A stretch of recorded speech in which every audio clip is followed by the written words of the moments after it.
just one titchy bit of toast. We gotta put 'em straight. We're the Weetabix. Yeah! We don't like breakfast fit for sparrows. Nothing to 'em, mate. We're the Weetabix. What we got in here, then? Clear that stuff away. You make it neat, wheat, mate. If you know what's good for you, you do. Okay. Weetabix. If you know what's good for you. Okay.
Three, two, one, go!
If you accept the definition that a word is some letters surrounded by a gap, then knop it.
Hey, it's time for you to type.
The truth is obvious. The guilty party sits among us. It is none other than Mario.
Oh yeah, one more thing.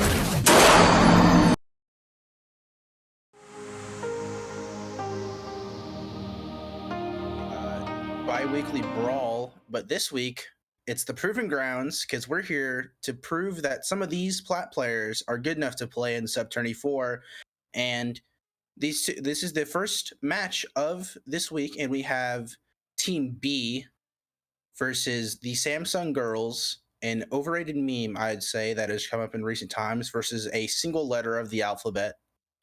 I mean, both of these teams are coming in, and I've only scrimmed against one of these teams, so I wouldn't know how good Team B is, but I expect this to be a good match considering what I've seen in scrim books, and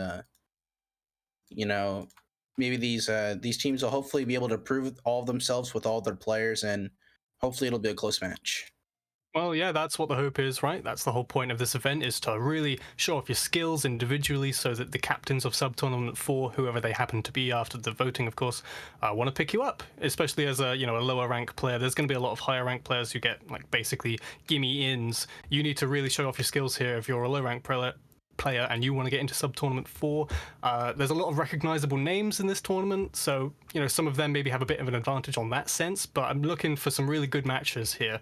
Maybe not the highest of levels of Overwatch, as is kind of the idea, but entertaining matches nonetheless from both of these teams. I mean, yeah, and it looks like the first map that we're going to be going into is Rialto here shortly. We're entering the map, and some comps that we're expecting to see on Rialto, we could see a wide variety of comps come out. Maybe the Brawl or a Double Shield or something along those natures.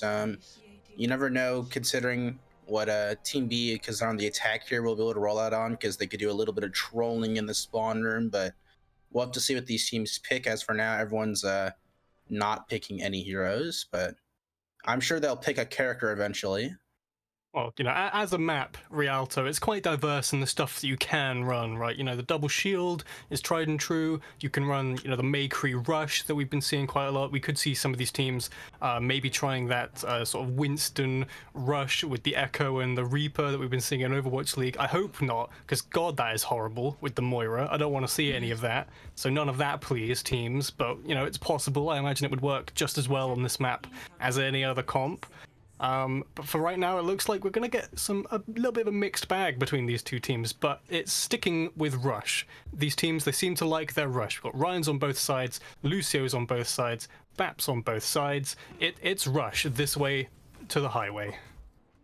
I mean, yeah, but we're not seeing the May pick here, and I think that's just because May can't really get that much value on Rialto. The roads are too windy and too open. The map's just too open. So something like this, the Eli has been so proficient on this Hanzo, especially last week. We saw him pop off on the Hanzo so much. And just like that, you see Eli, I mean, he's just shown why he's so proficient on this Hanzo. And I mean, it doesn't really matter because Team B their spawn is very close, but Thomas's shield is breaking very fast. And Eli gets another pick. Okay, well, Eli just decided he's just going to carry his entire team while the entirety of the Samsung Girls are charging in. Tree Guy taking out this entire enemy Reinhardt. That's an MTD. He just literally pinned him. And, I guess that's just the cleanest win. Eli with this Hanzo pick showing why, he's just so good. The log lottery there, it's an absolute shellacking from Eli. Just 3 clean kills right off the bat. And even though Team B's spawn is right there, you can't actually push the payload any if you don't have any players outside of the spawn. So, a bit of a delay there. We've already seen 1 minute docked off the clock straight away just because of some logs from Eli. So wonderful play there by that man. And the lamps are already about for both teams, but there's just so much damage coming in on the side of the Samsung Girls. Eli is actually not going to commit that Dragon Strike, even though lamp came out early for the Samsung Girls. I'm surprised they didn't try to commit more to that fight, considering they were in such a good spot to follow up with Dragon Strike, and lamps were out early, but it is what it is, and they'll be coming in for the recontest here. We'll see the Shatter and the Dragon come out, and especially the window. I wouldn't expect them to use all ults, hopefully, but you never expect the unexpected, and it's an early window coming out from Squall, and here comes the Dragon from Eli. Dude, double man Shatter onto the DPS. That's going to take out the damage from the side of Team B, and it just seems like the Samsung Girls, that was such a fast recontest, and it seems like they knew exactly what they wanted to do. They used the Shatter and the Dragon, and that's all they needed, and they're just able to take out Team B so quickly there. Yeah, it's a very clean fight for the Samsung girls. They know that because they lost that first fight quite far back in terms of the payload progress, they knew they were going to get a recontest, so they saved all their ults. I actually quite like that they didn't invest in that fight previously because they knew they were going to have this recontest where they can, they invest the Dragon, they invest the Shatter, and it's a very clean and easy re-engage. The Team B just falls over, and now it's a really difficult push here for Team B without having to invest all these ults. Yeah, speed high noon and another bomb engage coming in. That actually catches Eli, but it's traded out for entropy. B comes in on the side of the Samsung girls, and they're trying to weather the storm here. The lamp comes out. The second beat comes out. This is just becoming a sea of matter who can stall. I don't know if this bomb's gonna be able to get. It actually gets two. Are you kidding me? Both supports down from the side of TV. This fight is suddenly turnable now. I can't believe Qual was able to get that bomb off. Where were the support side of Team B for that bomb to get anything? Yeah, that is a critical blunder from the side of Team B, more so than it was Koala doing well, because I'm pretty sure that bomb was just a remech bomb, like a panic bomb, like, oh, I've been killed, I need to get back into my mech now, because this fight is still teetering on the edge. It was definitely still winnable for Team B at that point, but then, you can't have both of your supports dying to that, particularly the Lucio. The Bat, maybe if he's used his window already and he's out of position, kind of excusable. But Lucio, you can get away from bombs so easily if you know where they are, and that one was stationary, so that's really unfortunate there for the side of Team B. Oh, and Lettuce gets the Bob and the Ash, and then there comes the Shatter. The right click from Lettuce, the disrespect right click. You love to see it at this long range. Maybe it's just more of a summon Sue aimer, can't actually aim himself. He just likes to click the funny right click button, and that's just another decisive win. And they only really had to use the Shatter and the High Noon, two very fast building ultimates, and they're gonna have this Dragon coming up from the next fight. But I mean, they're going to have the window. Entropy is actually going to go over to the Tracer here. I don't know how... you got to just go for a touch here, right? And, they're going to have to use, quick ults here. That's a High Noon engage, speed High Noon engage with the window. This could be massive. The Fire Strike gets two. That's an actually massive Fire Strike from Thomas, but Lettuce is in the backline, and Tree Guy gets the pin on Entropy. The DPS are down, but I think the damage is done for the side of the Samsung girls, and they're just pushing up, and, they're going to have... They can get a recontest here. Critically, they get a recontest. It's going to be messy, but they can do it. They have some ults to use. The beat comes in, and it's going to be really important here to see if they can stall it out. But that Shatter is very important. Very good Shatter there from Thomas. Yeah, Thomas from Shatter. But I don't know if Qual's going to be able to clutch us with another bomb again, but maybe the remake doesn't get anything, but the damage, they are so very low. Oh, but Lettuce goes down. That's their one damage done. I don't think Eli is going to be able to carry this fight alone, but Koala is stalling Cart, but that should be it. I think Team B's finally gonna get the first cap here, and the Samsung girls made them work for it. That's not a bad hold in any right. Yeah, not necessarily, but I think if you're the side of Samsung girls, there are some ults that you'd really rather you hadn't invested. That window from Rafa comes out really late. I'm guessing somebody on the side of Samsung girls made the winnable call, and you want to invest what you can, because it looked, to their credit, like it was definitely an even-ish fight, but just at the end there, that window, you invest it and then you all fall over. It's just maybe a bit of an unfortunate investment, but it's a fast enough building ultimate anyway, so it's not the biggest deal in the world for the side of Samsung girls. Yeah, and meanwhile, the Samsung girls are... Eli's just getting more logs out, and they only really needed to invest the window into that fight. Well, actually, I say that, but Team B was the one that invested the window, and it wasn't able to get much, and it seems like the rest of the team's going to reset on this high ground while Tree Guy is... Okay, he's walking over slowly. I don't know about this one. They're rotating way too slowly, and Team B is just going to walk onto Cart here, and they're actually going to be taking the high ground. Smart move, but the Sonic Arrow revealed where they're going, and I expected some ults to come out. Here comes the High Noon. That's an early High Noon from Lettuce. Early High Noon window actually gets Thomas down, and that should be the fight over. He gets the DMEC and Thomas, and that's just a clean fight win. But they weren't actually able to build as many ultimates off of that fight. That fight ended so quickly that it's almost better for Team B because they're able to come back in here with more ultimates than the Samsung girls. You are right there, but critically for that previous fight, Rafa had built up another window in one fight after I was just, criticizing his, I don't know the pronouns, their use of it in the recontest fight. They built up another one in the very next fight, just completely off of that, so it didn't even matter. BKH, but Lynx eats Eli's Dragon. That Dragon would have been so massive, but Qual gets the pick on Jansu. That's no more speed in this fight, but Tree Guy goes down. That's probably even a worse pick. No Ryan or Lucio is in this fight anymore. But they're going to have to go to Cart. They're going to have the Carts all the way back here. They managed to push them off high ground, but they're kind of giving all this space for free. Everyone had to draw it back to cart, and that's probably not something you want to see. They're conceding all this space for the side of the Samsung girls, and they're going to be able to recontest here. This is fine for the Samsung girls because not only have you got the space back, but there's 6 seconds on the clock now. This is do or die now for Team B. Oh, massive shatter! It catches both supports and Tree Guy, but they have the lamp to keep them sustained, and Tree Guy's just swinging on cart. Both Reinhardts are just swinging as far as they can, but Thomas actually able to get 2 with his backline pressure, and this fight's suddenly turnable. Rafa's going to commit the window. Thinks this fight's winnable. I don't know. I don't think Rafa. This window, it's suddenly, I can't even tell what's going on. There's so much going on. Someone's on the legs. They're coming back fast, and, you know, they'll be able to recontest this, but Rafa wishing he had been able to keep that window, and he's going to get staggered out late. This is so... Unless they just don't kill him. Rafa's just staying alive on the target, and Eli gets the pick of Lynx. Are you kidding once me? Again. What? These picks from Eli are absolutely defining this match right now. But it's not going to be enough. Through just some clutch decision making from the side of Team B, it looks like they're going to make it, or perhaps not because Koala is now showing up. Oh, Koala with the 2K, but I don't... Okay, what even happened that fight? That was... Koala with the 4K right at the end. Absolutely crucial from that man. 2 with the bomb, 2 with the Glock. Wonderful play from that man. But yeah, it was like I was saying before, with that previous fight, they had the high ground. The Samsung girls, they had all the space necessary because, of course, Team B had to drop to the cart to actually push it because they hadn't done any of that until that point. But somehow, Thomas, he gets the 2-man shatter on the supports, and I believe maybe one of the tanks as well. And, you know, just the chaos, it breaks down, and somehow Team B are able to push through that until Koala decides, actually, you don't get point B. I'm just going to say right now, I'm going to kill all of you. We've stopped the cart right here, and that gives a decent win condition for the Samsung girls. Right, they only have to push it so far, not even all the way through point B, but given how point A was looking for the side of Team B, I think you can be very happy with that, to be honest.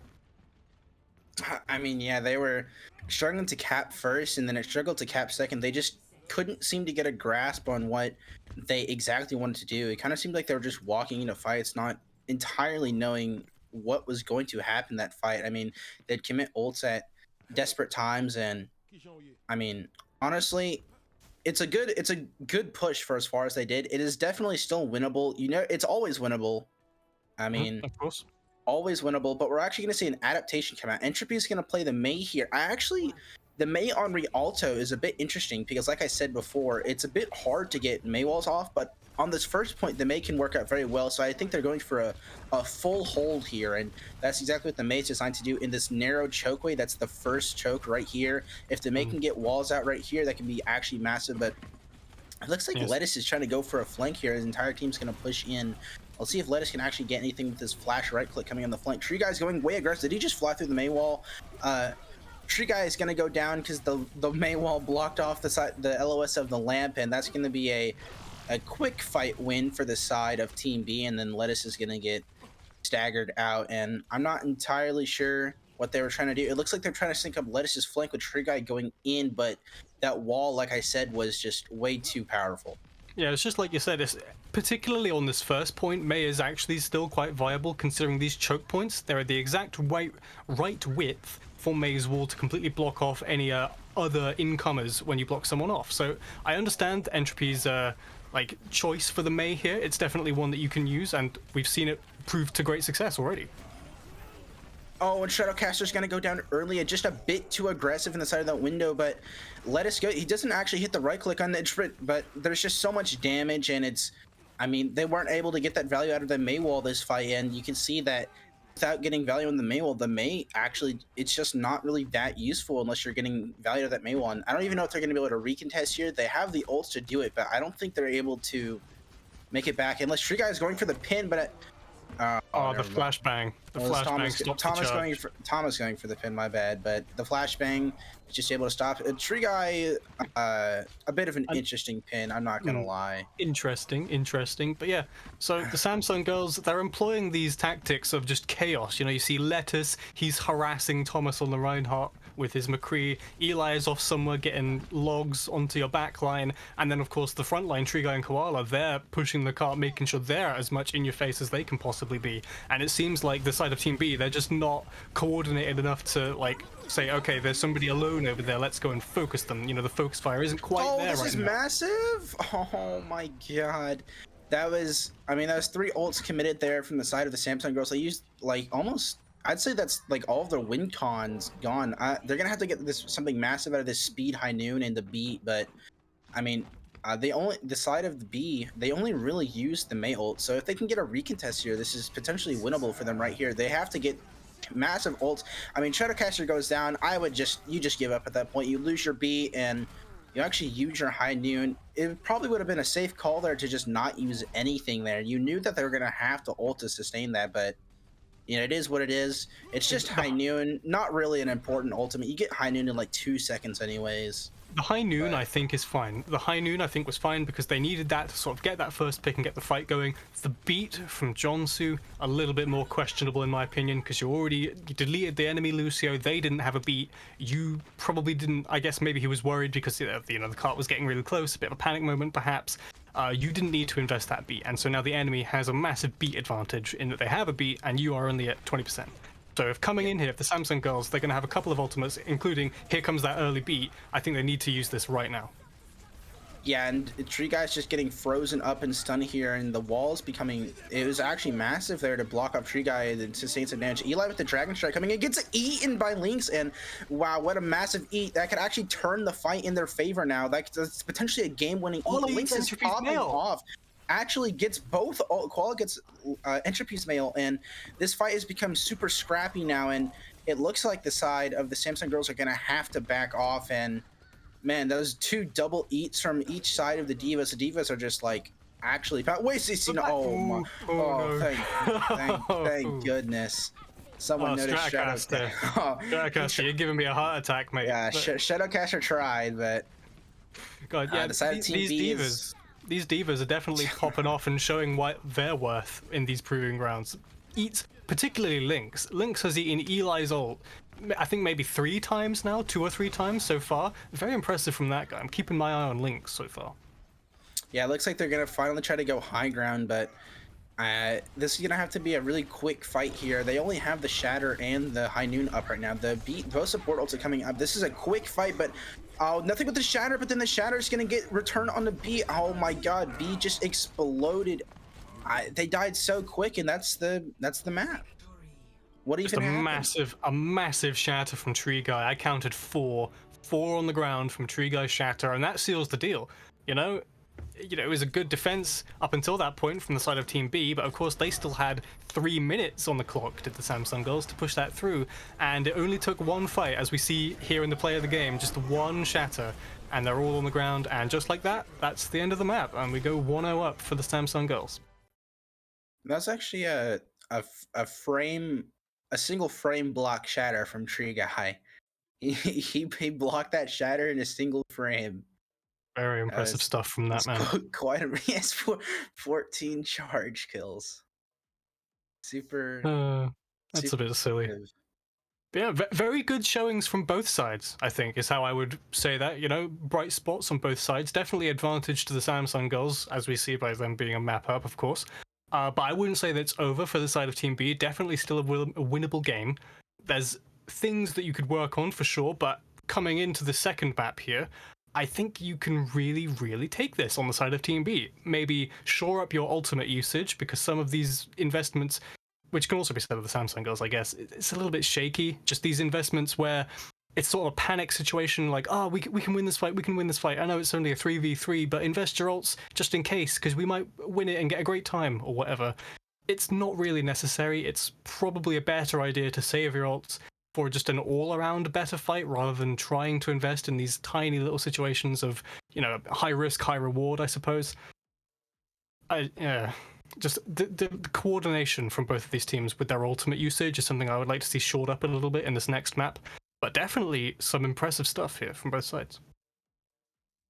I mean, yeah, I just think these teams need to chill out a little bit, like you said, and it's not too bad to take a dry fight every once in a while. I mean, that's a definition in the Overwatch book for a reason. Just taking a dry fight and just like not really using anything. You don't have to commit an ult to every fight, and uh, we're actually gonna see the side of Hollywood picked from Team B, and I expect to just see more rush. It seems that's probably what they're most comfortable on. And I mean, unless we see something else come out from them, I don't know, something wacky or something. I don't know what else you would play on Hollywood, but Yeah, just I seems think like a pretty standard rush map. I think the rush is a good choice. I, I, we can hear you, by the way, Pika. Okay, good. Just making sure. So rush for the side of for the map of Hollywood, it's a fairly standard comp, and but with point B, the what's it called, the West World is what some people call it. You get these big I don't know, I just say point B. I don't know what it's called either. Yeah. Westworld, it's close enough. You see these really high up beams and high grounds where you could see maybe some snipers. We've seen Eli. That could be his Hanzo is really popped off so far. That could be a definite choice for him. Maybe some snipers up there. That could be something that we see over the rush, perhaps, at this point in the map. But for the point A and point C, definitely, I think rush is what we're going to see these teams sort of gravitate towards, because it seems to be what they're comfortable with. I mean, yeah, that's just kind of how it goes, and we're assembling our heroes, so we'll see if we got anything special. I mean, on the side of Team B, it looks like they're hovering the double shield comp in spawn, but it is spawn, so they could decide to change their minds. But I mean, the double bubble is what I mean. It's essentially, it looks like that's what the Samsung girls are going to be hovering too.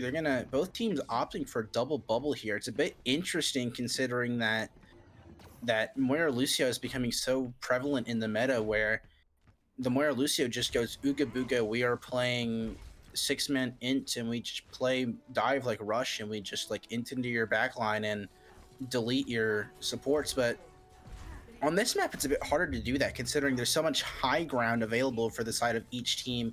Maybe that Ana is going to be such a useful pick, where Sleeping was proficient on the Ana in A League, and Rafa's been showing that Rafa can come up to the play, and Rafa can play flex support, especially on the Baptiste. But we'll see how their Ana comes out. Early dives coming in from both teams, just taking a bit of poke, and both Monkey and Zarya bubbles come out. But Thomas is so very low. I mean, he actually died of he died of those stickies, and that's not what you want to see. They're not able to get that nano charge, which is what Thomas wanted. And I mean, that's just a quick team fight win. The Monkey's down, and they're just gonna have to back up here. Thomas took a lot of damage. He was looking at Eli actually feeding his brains out. That's unfortunate. That's unfortunate. Yeah, so the double bubble here, I think, is because, like you're saying, there are a lot of high grounds here, and I'm guessing maybe these teams aren't as confident in their rotations with the rush for just walking up there, so it's easier to just monkey dive, ooga booga, I go up to the high ground with one button press kind of thing. I mean, we're going to see Thomas taking that immediately again. I mean, oh, Lettuce on this McCree. Lettuce is pounding on this. He McCree is gaming. right now, Look at this man. Look at him go. I mean, yeah. They're able to. Team B's finally able to build up their nano. That's something that they've been trying to get to this entire time. I think it's just Thomas is taking so much damage as he's jumping in that he's not able to get out and be able to farm that nano charge to be able to go back in. It's something that this double bubble really wants to do, and they're going to see probably a nano engager here. Yep, we're seeing Thomas go in, but he's bashed away.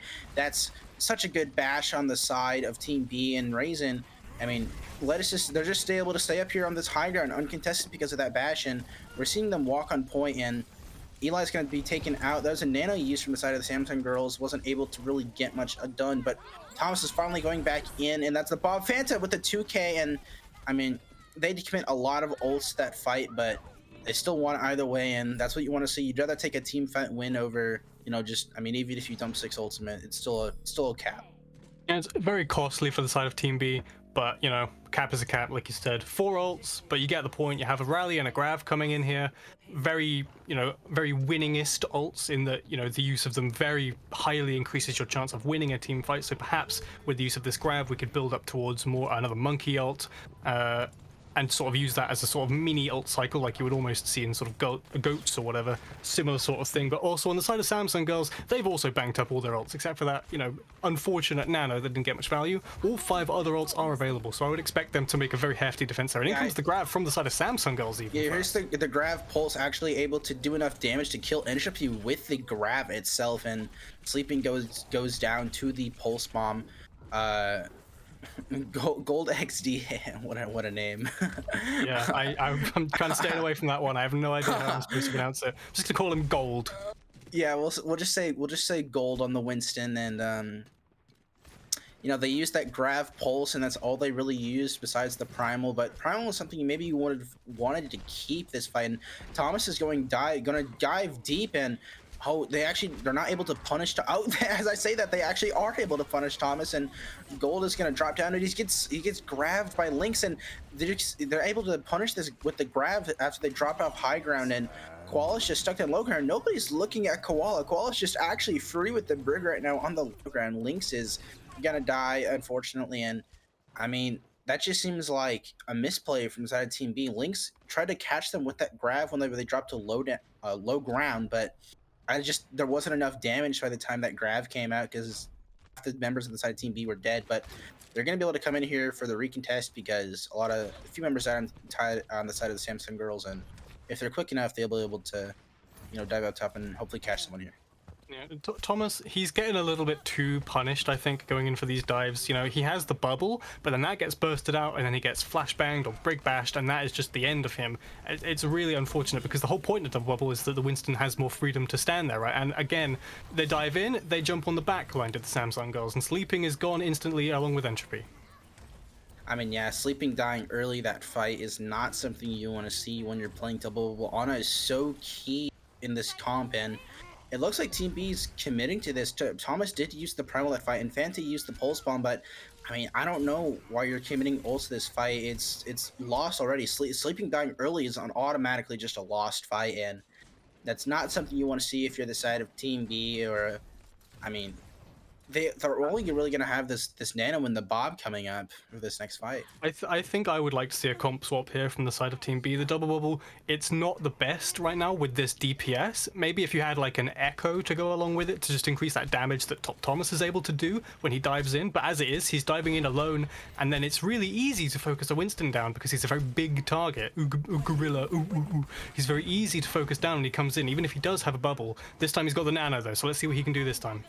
Yeah, but Koala's in the backline actually able to solo grabs the Ashe, and Sleeping's probably going to die here. Okay, or Sleeping just walks away from the enemy team. Lettuce just lets him live for some reason, and meanwhile, the side of Samsung girls is trying to clean up the enemy team. I'm not entirely sure what happened because we were watching them chase Sleeping in the backline, but it looks like they were able to get that grab off, and then Eli got a couple pulse bomb kills, and Eli is just cleaning up here. And I mean, I don't know what happened. The monkey dove in with the Nano, and then, like you said, no one on this team, the side of Team B, is really able to follow up. Fanta's never in a position as the Tracer to be able to follow up with Thomas. I mean, they need to be coordinating better with the Tracer if they're going to play it. They need to wait for their Tracer to be in position, because Thomas, like right here, is diving in so early, so their Tracer is not able to see. The Tracer followed up so late on the fight. Now the Rally and the Nano are coming up, and the Samsung girls just have so many ultimates, and it's pretty much last fight.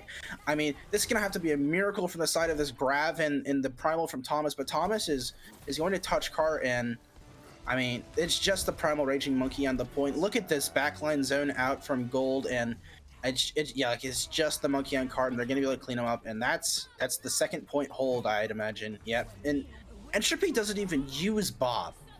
Like, that's how they were getting dove so quick, and Samsung girls were so decisive that I don't think they were even able to use a Bob that round.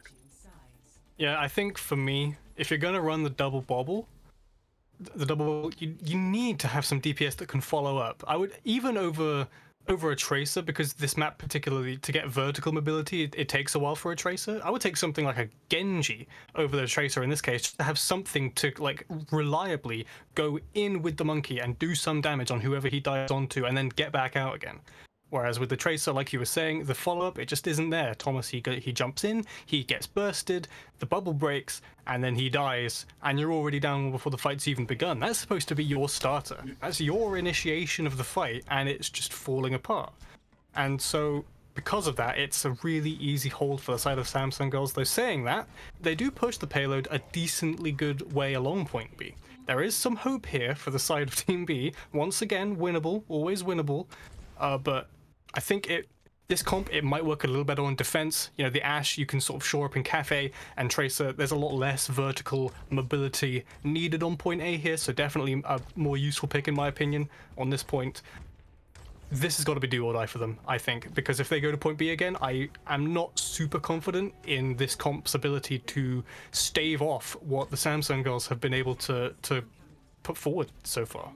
I mean, it's a bit easier on defense to play the Tracer because the Tracer can already be set on high ground in any position to dive with the monkey. But I mean, like you said, they're gonna have to be so coordinated. Fanta on the Tracer is gonna have to be so coordinated with Thomas here if they're gonna want to get this first hold off. I mean, someone's already Eli already pressing point, and that's a soft engage dive. Try to just build nano charge in.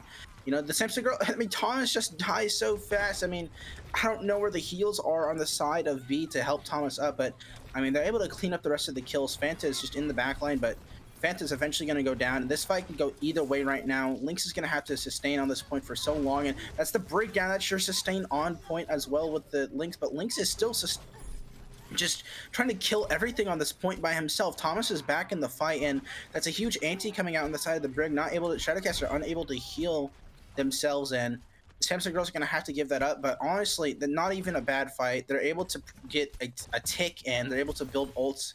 I don't know if Rafa died early or if Rafa just used nano that fight. I didn't see a nano, but I think Rafa just died. I just think Rafa just died so early, and that's really unfortunate. So they're going to have the nano advantage on the side of Team B here, and that's a win condition here. They're going to have to get so much out of this nano, unlike what we've seen before from them. This is going to have to be super decisive.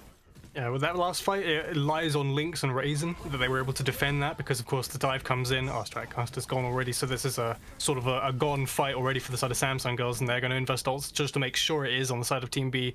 Very well done by them. They isolate Stratocaster, they make sure that he's not in the fight, and that's a lot of your AoE heals, right? You've got the Ana still, and her kit's very useful, but like you say, just these...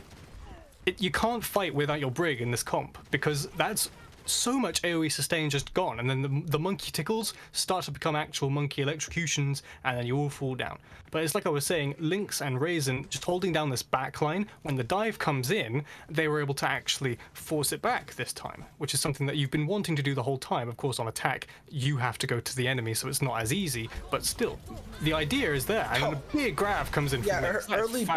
Early grab pulse coming out with a dynamite follow-up, but I think you're going to want to back out here if you're inside of Team B. You got out the rally, and you got to kill with the pulse. I'm not entirely sure what's happening right now, but we're seeing on the side, I mean, yeah, they're just gonna have to back out right now with they got the rally armor that's gonna slowly fade away. I mean, but the side Team B, they really have this bob going on right now, and the early dive Rafa Gold's going in with the nano. I mean, that's a huge anti in the backline, but oh my god, Eli with the pulse is actually able to take out both supports, and that's the team fight one. I mean, poor Bob. Poor Bob getting solo high noon by Lettuce, actual BM, and you know, this Tracer just alive, just Fanta, and that's not a bad hold considering That's a very good hold. That's a very good hold from the time. That's a very good hold considering you have to hold this point on second now. I mean, if they can keep playing like that, this is definitely winnable on the side of Team B going further now. But this is going to be a really hard task. I mean, both tank ults are online here for the side of the Samsung Girls, and I mean, but we're coming up in a few ults. I mean, that's an early grab from Koala. Oh my god, what? They're just deleting them on the high ground. Wow, that's a quick fight one, and there goes sleeping, and they do decide to bank their ults for this. Okay, Lettuce, no need to. Okay, Fanta, and that's a stagger on Fanta. I mean, they're pushing this card in, and they're gonna have. They only have Rally and Primal for this next fight, so theoretically speaking, this next fight should be a win for Team B, and then, you know, unless there's some miracle plays happening, on the side of some DPS or something. Team B should win this, but Thomas is going to use the primal early. They're going to use the rally early. Rafa is isolated in the back line, but we're not able to see. Oh, here comes the juggle. The primal blade coming out. That's Rafa gone. I would imagine that's a team fight loss unless some heroics come in here from the side of the Team Senko girls. But as I say that, Race is actually able to go down, but Eli goes down in the process, and that's gold going down. And like I said, that's just the fight loss. But they're committing the nano to this fight from Team B. That's such a late nano from sleeping. I mean, the team fight was already won. I don't know if Lynx isn't even high charge, so that wasn't even like a save your life nano. I mean, I don't know about that nano from the side of sleeping, but they are going to have the grab and the bob for the next fight.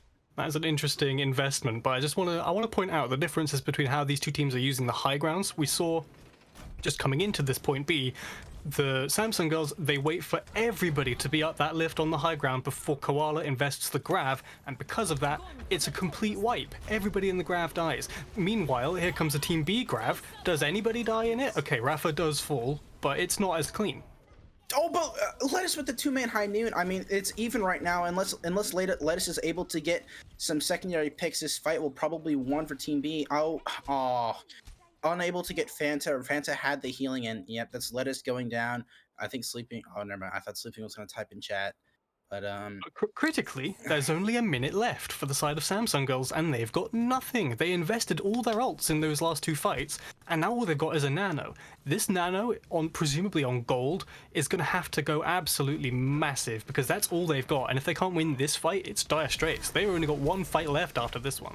Oh, Thomas has to use the primal because he was slept on the high ground, and he's pretty much. But Shadowcaster's isolated. The primal juggle, and Thomas is making so much space with this primal. He's juggling everyone around. The nano comes out on gold. They're trying to commit to this fight with Shadowcaster down, and gold's gonna have to pop off here with the nano. But it doesn't look like he's antied and taken out of the fight, and I mean, they're going to have to regroup quickly here, or they're going to have to commit to this fight. They're going to have to regroup without getting any stagger kills. Rafa has to get out right now, but they're chasing him down, and they're able to get out.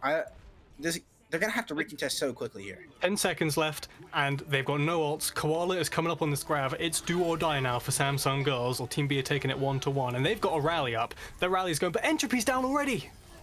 Yeah, Entropy's down, but Lettuce goes down, and there's so much damage on the side of Team B, taking out everyone on the other side sleeping. They just with a late nano, just steal the fight up, nanoing Lynx. It's just gold with the primal, some desperation coming out, and that's going to be the fuller hold on the side of Team B, and we're going to a map 3 here. I don't know if it counts as a fuller hold if it's on point B. Like, I mean, I both guess teams cap A. I guess that is true. Just a regular hold, I think. But yeah, just a regular hold.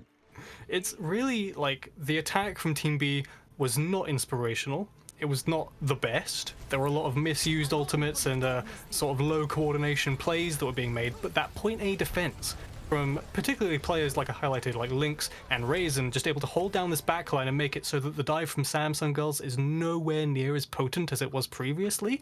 That gives them so much time off the clock, and it lets this become a possibility. It puts the Samsung girls in such an odd place where they don't have any ults for half of it because they're investing willy-nilly because they're used to that just working. And all of a sudden, Team B, they pick up their trousers and they say, actually, we can hold too.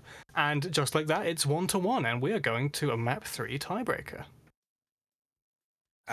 Yeah, and this map 3 tiebreaker is going to really decide the fates of these future players. I mean, I'd say both of these teams are doing great showings for the sub 24. That's what this is all about, isn't it? Right? I mean, you're trying to showcase yourself to the captains out in the sub 24 land, and I say both these teams are doing great showings so far.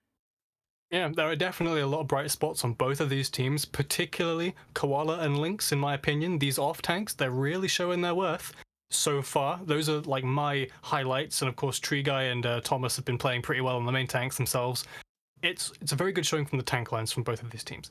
And really for me, these DPS lines, they're so at odds.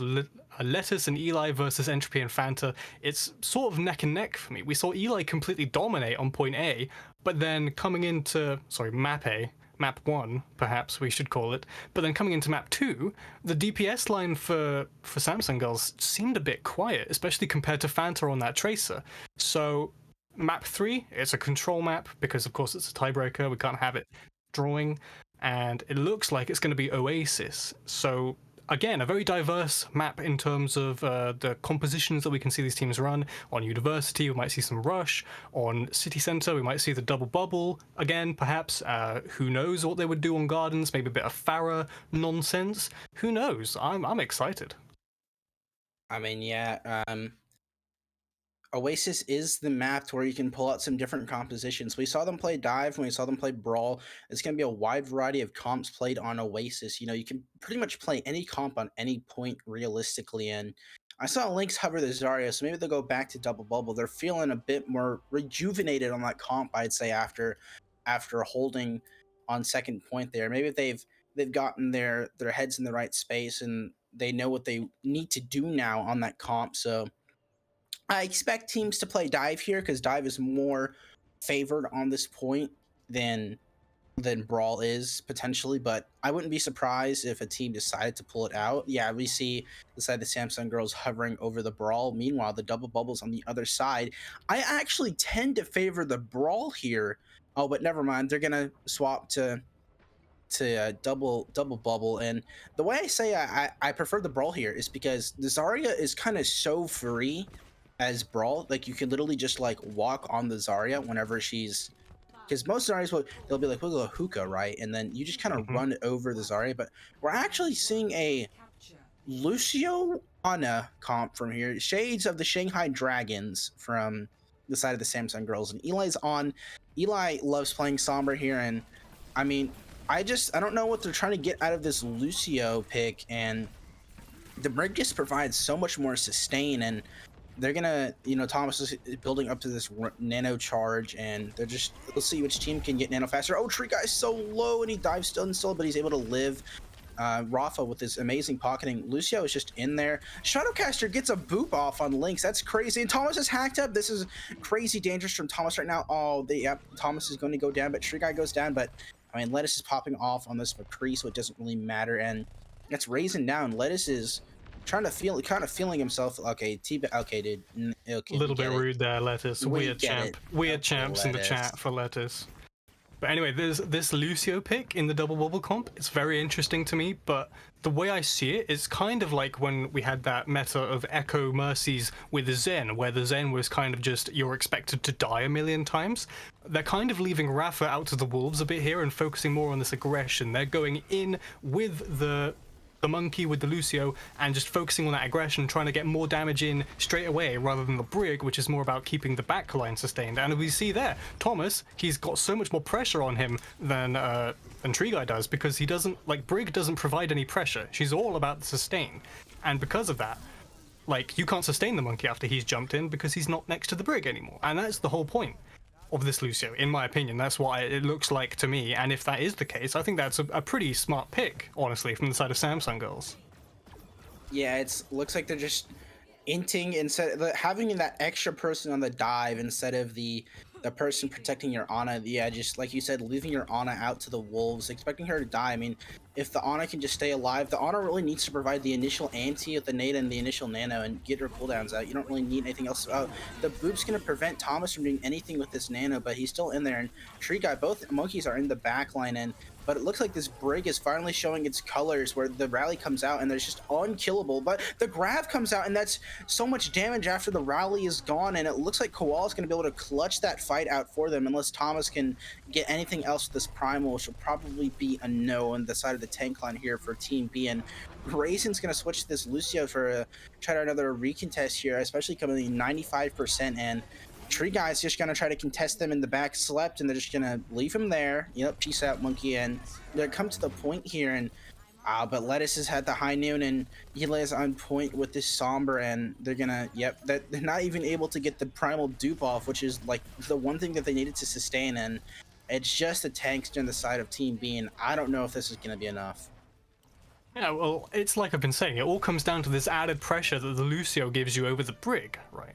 The front line of Team B are just falling apart because Brig can't help them outside of, throwing a pack here or there after they jump in, and presumably she's worrying about the Ana for maybe, the Sombra is kind of harassing them and making sure they can't focus on the front line as much. Incidentally, as well, Eli, I hate to do this to you, my guy, but that was a 0-man EMP. Caught 0 people on the side of Team B. Yeah, it didn't got want to be zero people. didn't want to be More the guy of to a- point it out, but More of a zoning EMP. it didn't end up Decided mattering to for them, which is good. They still won that map, but just had to point that one out. 0-man EMP right there. Oof. Yeah, we're That's a gonna shame. see. We're gonna see both teams with the mirror comp. You know, classic Ryan Crew May. rush, yeah. Yeah, just standard on this point. Really, I mean, could have seen something crazy like a Doomfist come up. I don't think there's really any Doomfist players in the lobby right now, and we're gonna see the Samsung girls take the point first, and they need to protect Tree Guy. Tree Guy is taking so much damage. Both tanks are. That's an early lamp coming out from the side of Team B. That lamp is so early that could be crucial. The Samsung girls with a better lamp and. more Lettuce is sustained, just but- in there too. Yeah, lettuce is just in their team. Lettuce live somehow. Oh, that's a big flashbang from Eli. A lot of damage coming out. Tree Guy just into the with the pin. I don't know how Thomas wasn't able. Did Thomas not have pin? I don't know what Thomas was expecting there. And that's first cap going inside of the Samsung girls, and all these ults are coming up in this next fight. This next fight is probably going to be very ult heavy, but Lynx is the DMEC gets staggered, and that's such a big like stagger kill onto the DMEC. I mean, they're going to have to wait out for the Lynx just jumps off the map. That's the smart move you want to see here from the side of the from Lynx in.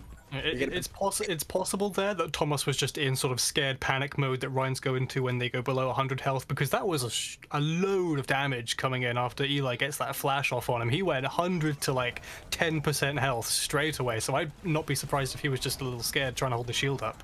Oh, early high noon. I'm actually going to cancel the high noon. Big shatter on the side of Tree Guy, but I think Tree Guy's going to go down here. But the lamp is massive, but that freeze is going to stop anything from Tree Guy able to get out. And I don't know about these ults committed on the side of Koala. And I mean, the shatter makes sense, but Koala committing that bomb was a bit, I'd say, egregious, going for the remake and Lettuce stalling on this point to 52%.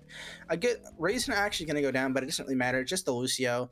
You're going to come back fast. Unless the side of Samsung girls can come back really fast here, but they have to wait for their May, and that's such a detriment for the team that they have to wait for May. But Lynx is still out of mech if they can capitalize on this. But It's such a clean fight from Team B, right? Because the shatter comes in, there's 4 of them down, but then just cool as a cucumber, sleeping comes in with the lamp, and then it's just completely negated the entire fight. Oh, but a big freeze, and Thomas should go down here. But Thomas actually gets the shatter actually out of the freeze and is able to put so many people on the ground, and that's another team fight win on the side of Team B, I'd like to imagine, unless Eli does some heroics here. They're going to commit to the window. Rafa trying to solo carry. Trying to solo carry this fight. The rematch kill! Oh, are you kidding me? This should not have been on the side of the Samsung girls. That is not something you want to see on the side of Team B. What? Team B, it's just like they're throwing this match out of their hands. An absolute crumble from the side of Team B. Rafa puts the window up, and I understand that that's a lot of damage coming out from Rafa. He's hitting those shots, he gets 2 quick kills, but I don't understand how Thomas dies there. You had your shield up. You should have had the support there from your backline, and just like that, Team B coming back into this with no ults, it's just a bloodbath. I mean, yeah, Eli getting that early pick onto... I don't know who it was, but Eli got a very early pick, and this has turned into last fight here, but Samsung girls crucially don't have any ults, but this May ult has to be... I mean, this is the only thing they have. This May ult actually has to come up huge for the side of Team B if they want to stay in this. And, I mean, the Lucio's going to have to touch, the Deepa's going to have to touch here, and, I mean, this is going to have to be so synchronized. They wall off choke, and here comes the May ult out from Entropy. Let's see if it gets anything. I mean, catches the Diva, but the lamp just comes out, and Entropy's going to go down to Eli. Eli coming out with the high noon now, and I don't know if anyone's going to... They actually wall out Thomas on point, and Thomas is going to go down eventually. This Cree... yep, Fanta's dead, and that's Raisin dead, and that's it. Wow, that was maybe a crumble on the side of Team B from Rafa and Lynx coming out with huge hero plays. I mean, not Lynx, Koala, wrong Diva. I don't know how Koala was able to even get that remet kill, and how was Rafa able to get 2 with the window? I mean, where were they positioned to where Rafa was able to just clean house with that window? It's a really unfortunate turn of events there for the side of Team B. just in quick succession, things going wrong left and right. And at the very end, the last fight for their tournament lives, Entropy comes up with a decent male. You get the BAP, you get the Diva, but the lamp is there, and there's no other follow up, and it just all falls apart in 3 seconds, and it's over. Samsung girls will take it. Definitely some very good showings from the Team B players, but congratulations to Samsung girls. They definitely played the better Overwatch today, in my opinion, and because of that, they obviously deserve this win. Map 2, a little bit shaky from them. Some of these alt investments, maybe they were getting a bit cocky because they won Map 1 quite convincingly, so it looked a little bit better in the tiebreak, going 2-0 on Oasis, but unfortunate there for Team B.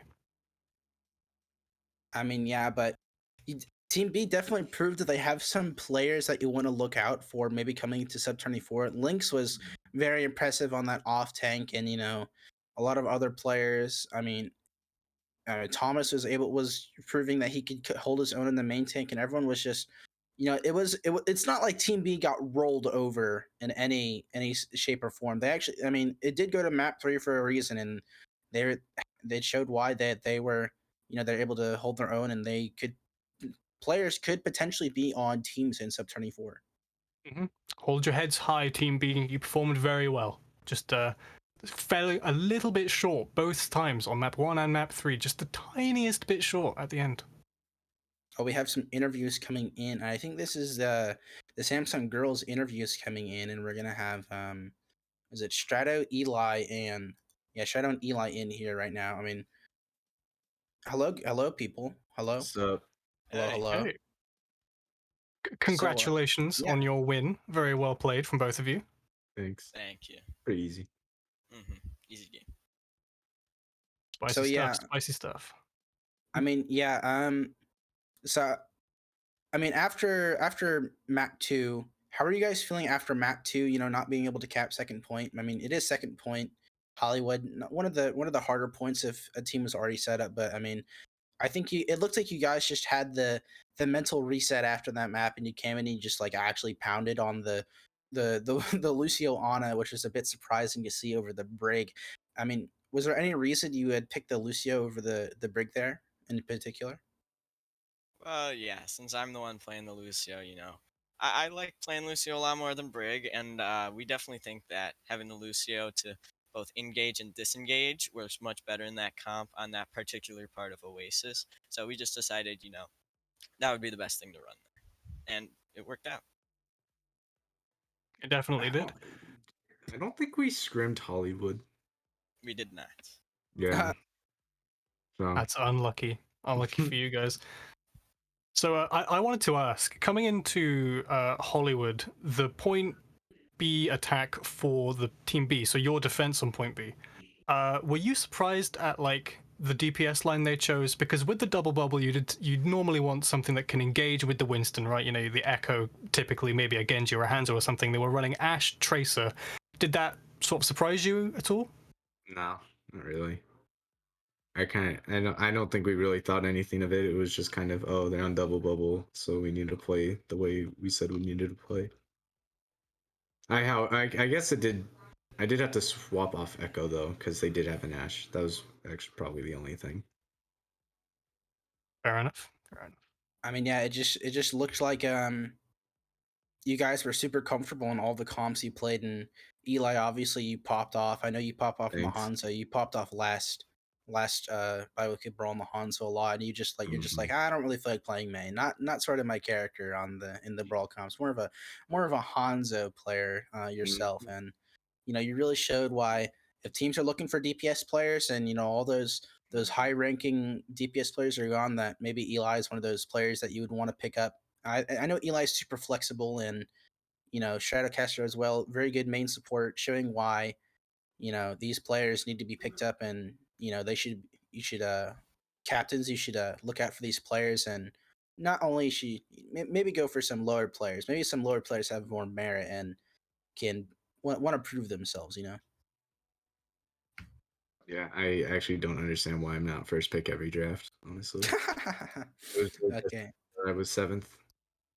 Okay, well, looks like we're gonna have to wrap things up here, and that was the first match of the proving grounds of the Biweekly Brawl, and we'll see you guys in the next match. And but me and Rain will peace out, and hope you guys have a nice time.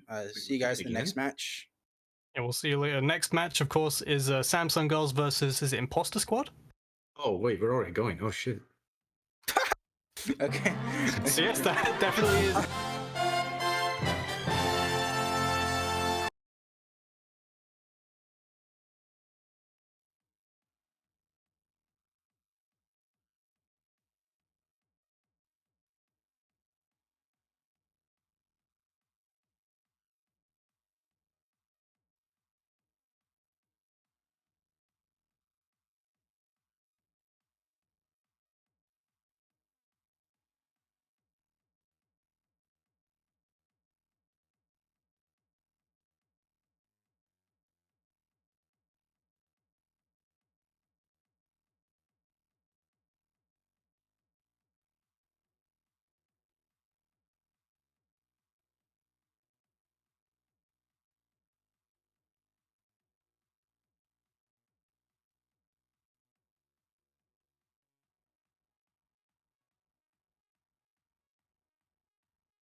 The truth is obvious. The guilty party sits among us. It is none other than Mario.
Pull up on that shit, on that G shit.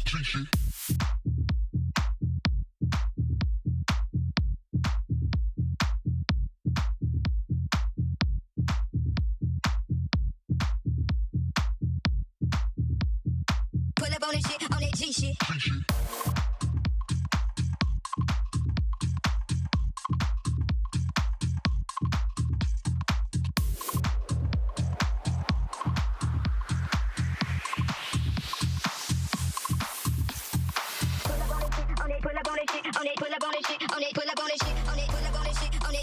G shit, pull up on that shit, on that G shit.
Oh yeah, one more thing.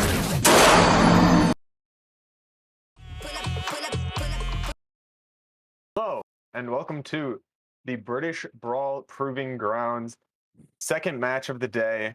We got a good match coming up. What do we have, Mister?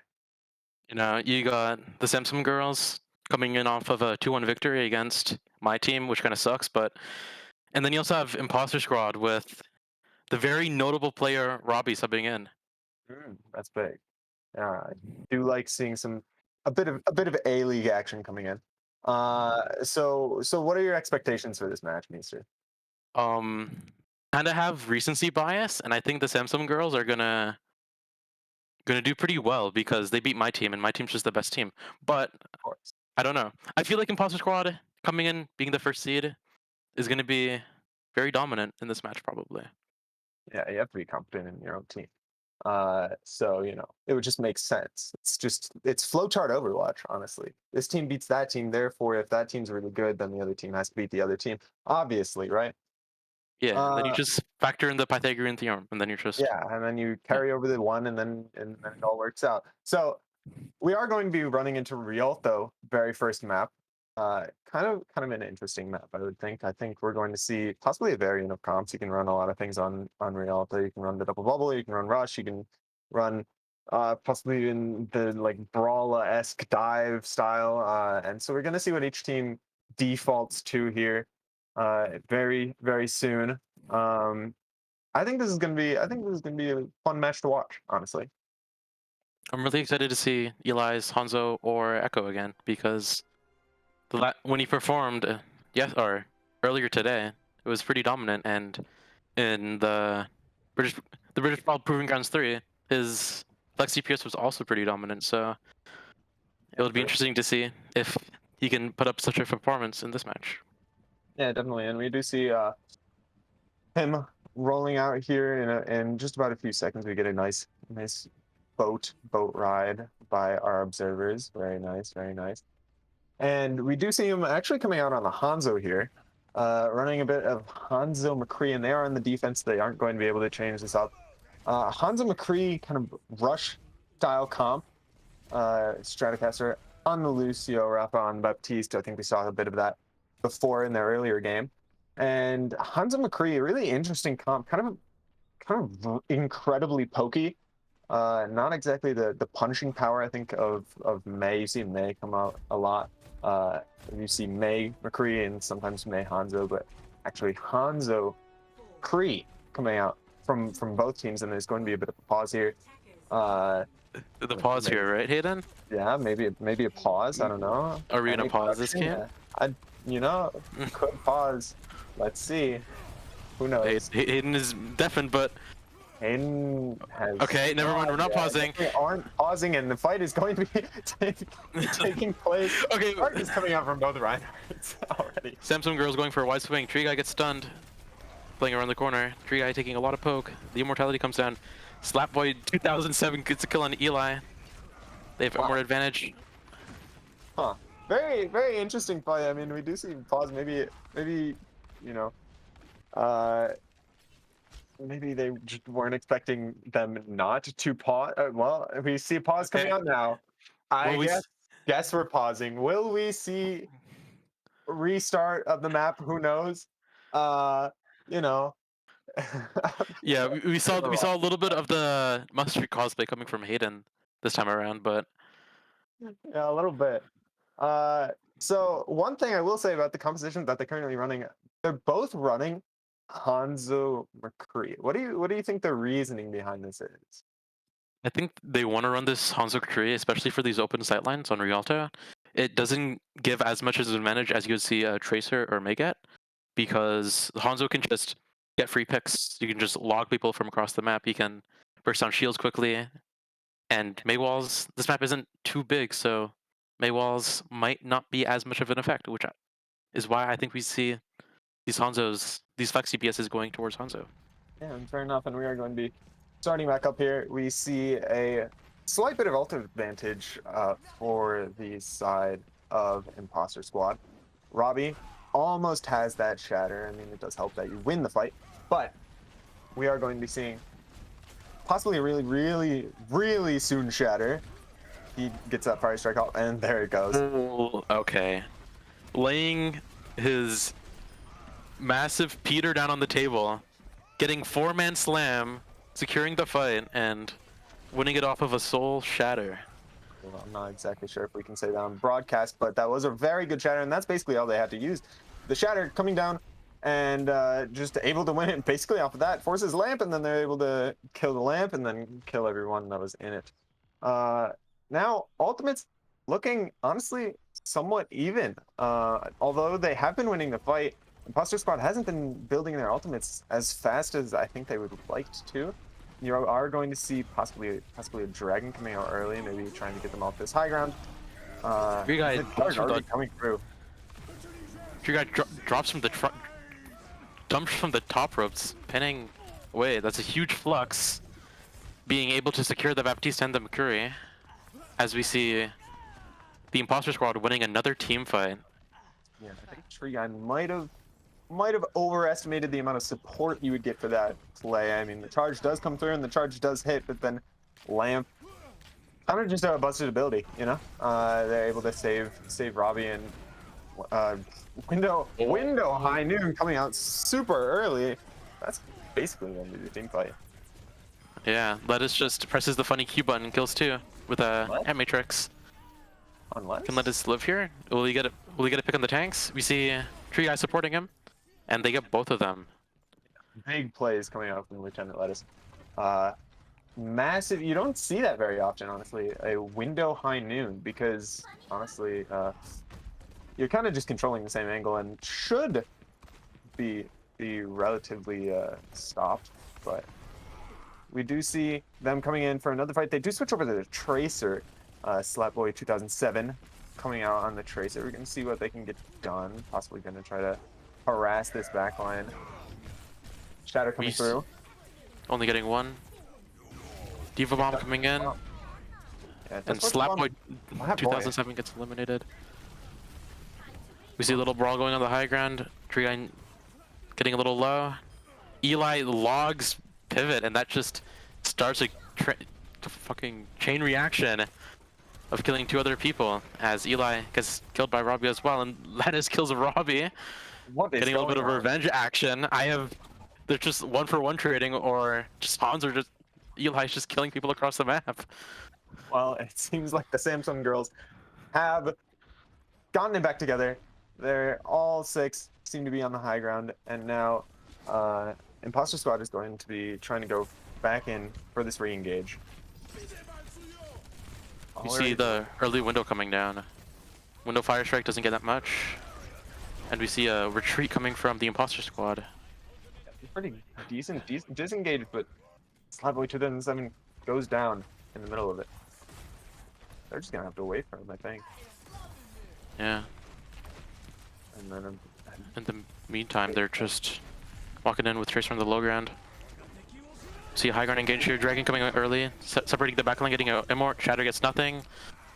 Koenig gets a Flux, kills down Lettuce as Baptiste falls for the Samsung girls, and we just see the back of the Gravitic Flux just ending the fight for them. As Tree Guy gets an exit pick on Discount or Mint. very, very good ults coming out from Imposter Squad. I mean, the Flux is massive, but also behind the scenes, there's also, I think, a Window Fire Strike that took out, I think, Baptiste. So we are going to be seeing the Pulse Bomb from Slapboy 2007. I just love saying that name. I'm just going to keep saying that now. Slapboy 2007 coming out with the Pulse Bomb. We're going to see what they are able to get done. Maybe we can see an Eid, maybe a Diva Eid of the Pulse Bomb. We'll see. We found the off-tank player. We see Robbie losing his shield, has to retreat here. High Noon comes up from Lettuce. They use Immort. They get Tree Guy on the exit frag. And they're just looking to get these staggers, get these kills, make them have a longer respawn time. Yeah, maybe a bit of a miscommunication. The lamp does come out, but Robbie just wasn't in it. He just wasn't in it, and then he fell over. So not exactly what you love to see, but they didn't use too many ultimates. Slapboy actually switching off of the Tracer back onto the Hanzo, ends up not using Pulse Bomb. Not going to give Diva the credit of eating that Pulse Bomb. And we're going to see them going up, taking over the high ground with a High Noon. Like to push in. Rafa uses window to make them halt for a little bit. Eli looking for the logs. Tree Guy charges in and gets instantly destroyed by Robbie, getting pinned into the wall. And as both Immorts goes out, Shadowcaster kills Slapboy 2007. Eli's doing Eli things. Connie gets a pick on Lettuce. And we see Koala just putting himself on a point, trying to die on point, as Eli also kills Mint. That could be massive, honestly. I mean, they're going to possibly try to regroup, but it's going to be kind of difficult without your Baptiste. You're not going to be able to get healed up, and I'm honestly surprised that they're not going for a very quick engagement. They're going to be taking it now, but possibly your Bap is almost already... They don't see the McCree killing Eli in the corner, as Rymax continues to slaughter the Lettuce. Shatter gets Koenig. Koenig gets DMAC. Big beat coming from Stratocaster. We'll see if they'll be able to turn around this fight. As Rymax kills Strato. Looks like the beat didn't do that much, but it happens. Rymax holding the Noon. Gets nothing out of it. Dragon's coming from both sides on point. Eli gets Slapboy, Slapboy gets Lettuce. It's just a 1-for-1 trade. Koala's mech goes down as they have no Immort trying to survive on point. Koenig's 1 HP. Let's see. Rafa gets eliminated by Koenig. Pivot, Tree Guy, and I think we just see a Imposter Squad victory coming out at this point. Koenig does the funny Diva change. Does the funny remake kill. Man, I hate that bug. Well, I was going to say Rymax getting a 4K in the fight before, but there wasn't exactly a fight. The fight just kept going. It just kept going and going, and no team actually decided to push in ever. And so we just see, you know, eventually the Samsung girls just fall over and have to give away point. So, these fights are so chaotic. Sometimes it's so hard to tell. I mean, there are people in your back. There's literal McCrees just rolling into your backline and doing honestly God's work. It shouldn't Flash banning, high nooning, killing Hanzo gets a log across the map because of Lucio on the wall. These fights are just so chaotic. It's really weird to see who's winning out on these ends, as both teams look to mirror the Rhine, Diva, Kree, Hanzo, all that stuff. Yeah, I mean, people say that the current owl meta is chaotic. Yeah, well, you haven't seen the British Isles Proving Grounds meta, okay? You've never seen the British Isles Hanzo McCree rush comp, okay? The Hanzo Kree incident on Rialto. Oh no. Yep. Well, we are going to see still mirror comp. I'm honestly surprised that they're continuing to run this. I think there's some, you know, some argument to be made that it might not be the greatest comp in the world. It seems a little bit too pokey, I would think, for my taste in this. Well, you're already finding kill on Rafa. And Rhymax hitting a nutty shot on Lettuce, making this an early team fight win for the Imposter Squad. Yeah, and when TBS are just able to hit frags like that, I don't know what you even do. And they are going to be just, you know, getting a pretty decent regroup, you know, stopping most of the staggering. So it's going to be very good coming from them.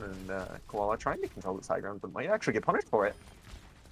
Mech already going down, but Eli just doing Eli things, getting two. As we see Amor coming up from Rafa, cleaning up the fight. And Eli, okay. Oh no! And as we see, it's happened again. Oh my! Oh no! This is not okay. This cannot keep happening. Please, just shoot the diva. You do not need to stagger. You do not need to stagger, baby. It's not 2016. You do not need to stagger, baby. Okay. As you see a Recontest fight, big flash coming from Tree Guy from both sides. Immort is a little bit too far. Both Immorts are used. Will they keep this Recontest? They pop window from Mint for the Imposter Squad. And Window is just trying to keep them up right now, I think. I think Window was placed super far back, just trying to get the extra bit of healing. And oh, big shatter? Huge slam. And I think that will just secure the team fight win if they can kill Lucio on point. And they do. Discount decides, well, just starts to reset, and Neva might be staggered here because she was the only one with late spawn. But will they get her? Maybe. It doesn't seem like it. She's J chilling. She's J chilling, yeah. Yeah, a big shatter coming up from Tria, even though he does give away his life for it. It was big enough for them to win the fight off of it, and now the Samsung girls coming in with a lot of ultimates, but they give away the high ground. So maybe it could be very, very winnable for Imposter Squad.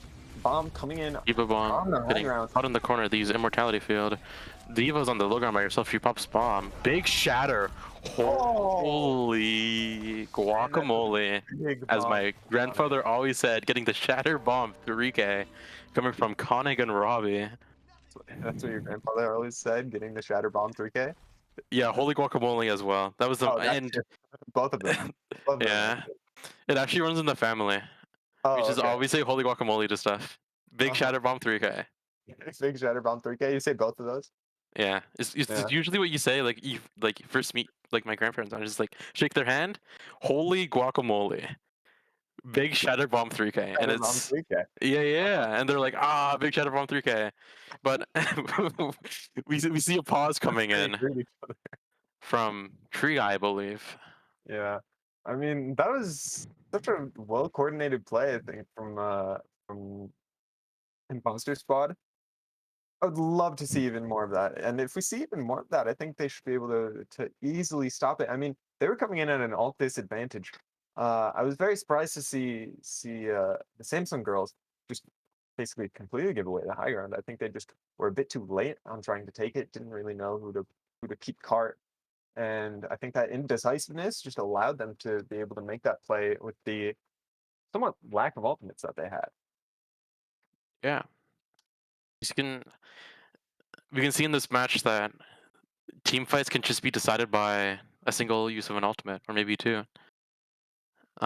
We see the pause not ready yet, but we see these high noons getting 2 people. We get to see these remix, which is technically an ultimate ability, getting 1, and it shouldn't be getting 1 because. And we see these 2 ult combos. We see the window high noon. We see the shatter diva bomb just winning these fights by itself. Yeah. Now, will we see a shatter remix? You I want know, to see it, honestly. I It is an ultimate ability. I can't say that we will, but we won't. But I can say that we shouldn't be able to see that because that change should not be in the video game. Really Let me tell you. I really shouldn't. No, I've seen too many divas now troll trying to get it, and I've seen too many divas troll and still get it. Uh, it really shouldn't be allowed in the game. I think they should honestly hotfix that bug from the very moment that it was in the game. Okay, I don't think we should talk about Overwatch Challenge. We're here to watch our favorite teams, the Imposter Squad, and yes, my favorite team, the Imposter Squad, and the Samsung Girls. Yes, the 2 most hottest memes by far. Yeah, of course. I do love some Among Us, you know? Yeah. Do you Always love Among me. Us, Mister? Yes, I love it when I'm the imposter, sussy imposter, and it's just wow. And like late at night, I'm just here with my Samsung girl, and I'm just like, I don't know. What else do people say? Sheesh. I don't know. Yeah, at this point we're just trying to kill some time, but we are going to be going back into the game.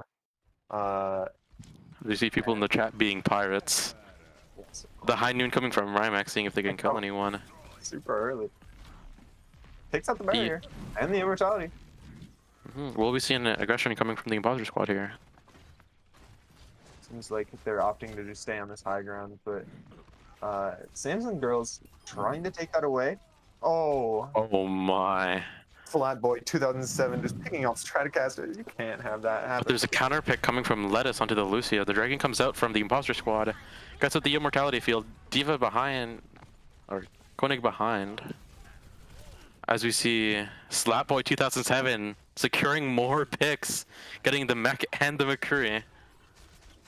Yeah, it seems like the Samsung Girls just really not exactly reacting the best to these ultimate abilities that are coming out from the Imposter Squad, and even allowing some of those crucial pickoffs from Slapboy to be coming through. But we are going to be seeing 4 ultimates from the Samsung Girls, so maybe they'll be able to pressure them off the high ground. And we do see that the cart is actually to the corner, so they do not need to be pressuring it. They can just walk as 6. Early Dragon to early window. Try and force them off the high ground, and it gets Rymax up a numbers and advantage and an ultimate advantage, especially what they'll do with this.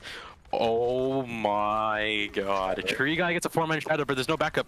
Actually, I lied. Let us get slapped by 2007, and Koala gets Robbie Eli, killing Mint, and now it's just a cleanup fest trying to die on point, and they secure the fight with Shatter and Hanzo ult.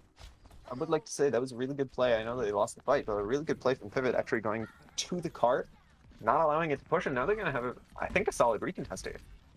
So they are possibly walking into a window, though. We might see that coming out very soon. And the High Noon already catches Robbie. The High Noon catches Robbie. Immorts are traded. True Guy trying to clean up this Lucio. As we see the settings being popped up for a little bit. And then possibly a bit of a C9, but honestly, that fight was not looking very, very winnable for the Imposter Squad. Eli actually picking off, I think that was 3 in that fight. And this Eli coming out with some incredible pickoffs, honestly. I think we're seeing from both of these Hanzos maybe a bit of rolling the double 6s, maybe a bit of randomness, doing a bit of gambling on stream. I don't think they're rolling the double 6s. I think they're just rolling out with the 2 ultimates and just securing team fights if they can't get picked by Slapboy 2007 enough in time. These Hunting gets slept. Eli looking for some poke. 5v5. Imposter Squad has no speed. Big Shatter coming, getting both of the DPS. Immort comes out. They use beat. Samsung Girls investing a lot this fight. Diva Bomb comes out on cart for the Imposter Squad. Gets Koala.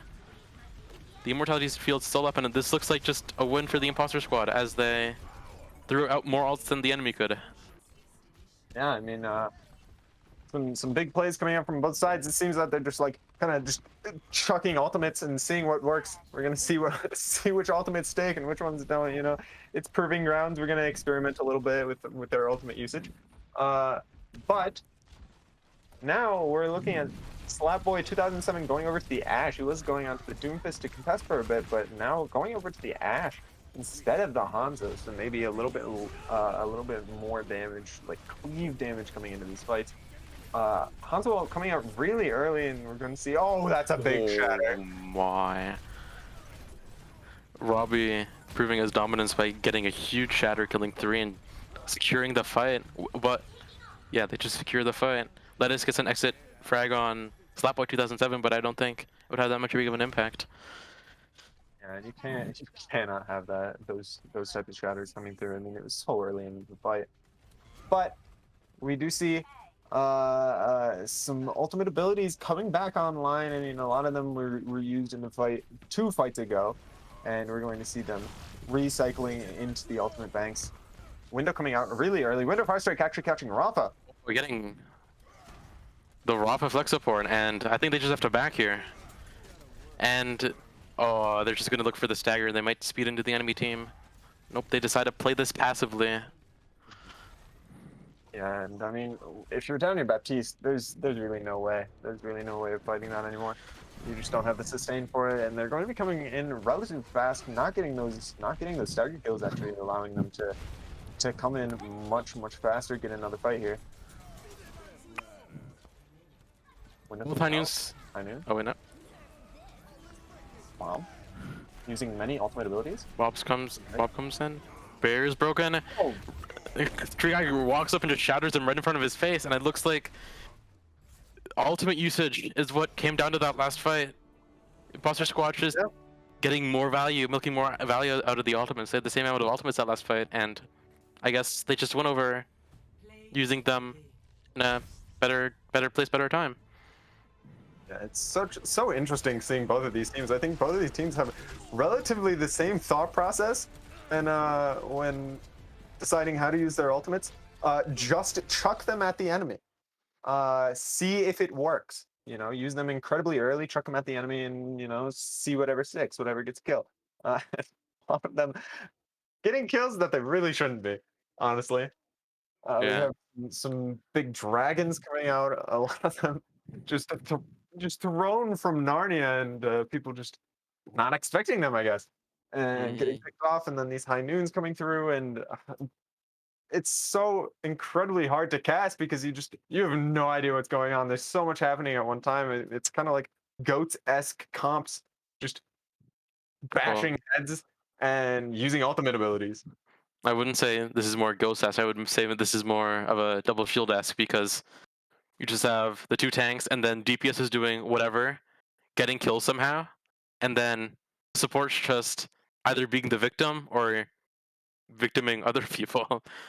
Yeah, we do see some big plays, honestly, from some big windows taking people out incredibly early. I think some of these windows need to be, like, you know, a bit better kited. I will say I think window is not as powerful as we're seeing it, and shouldn't be getting this much value, but you know, that's a matter of opinion, I will say.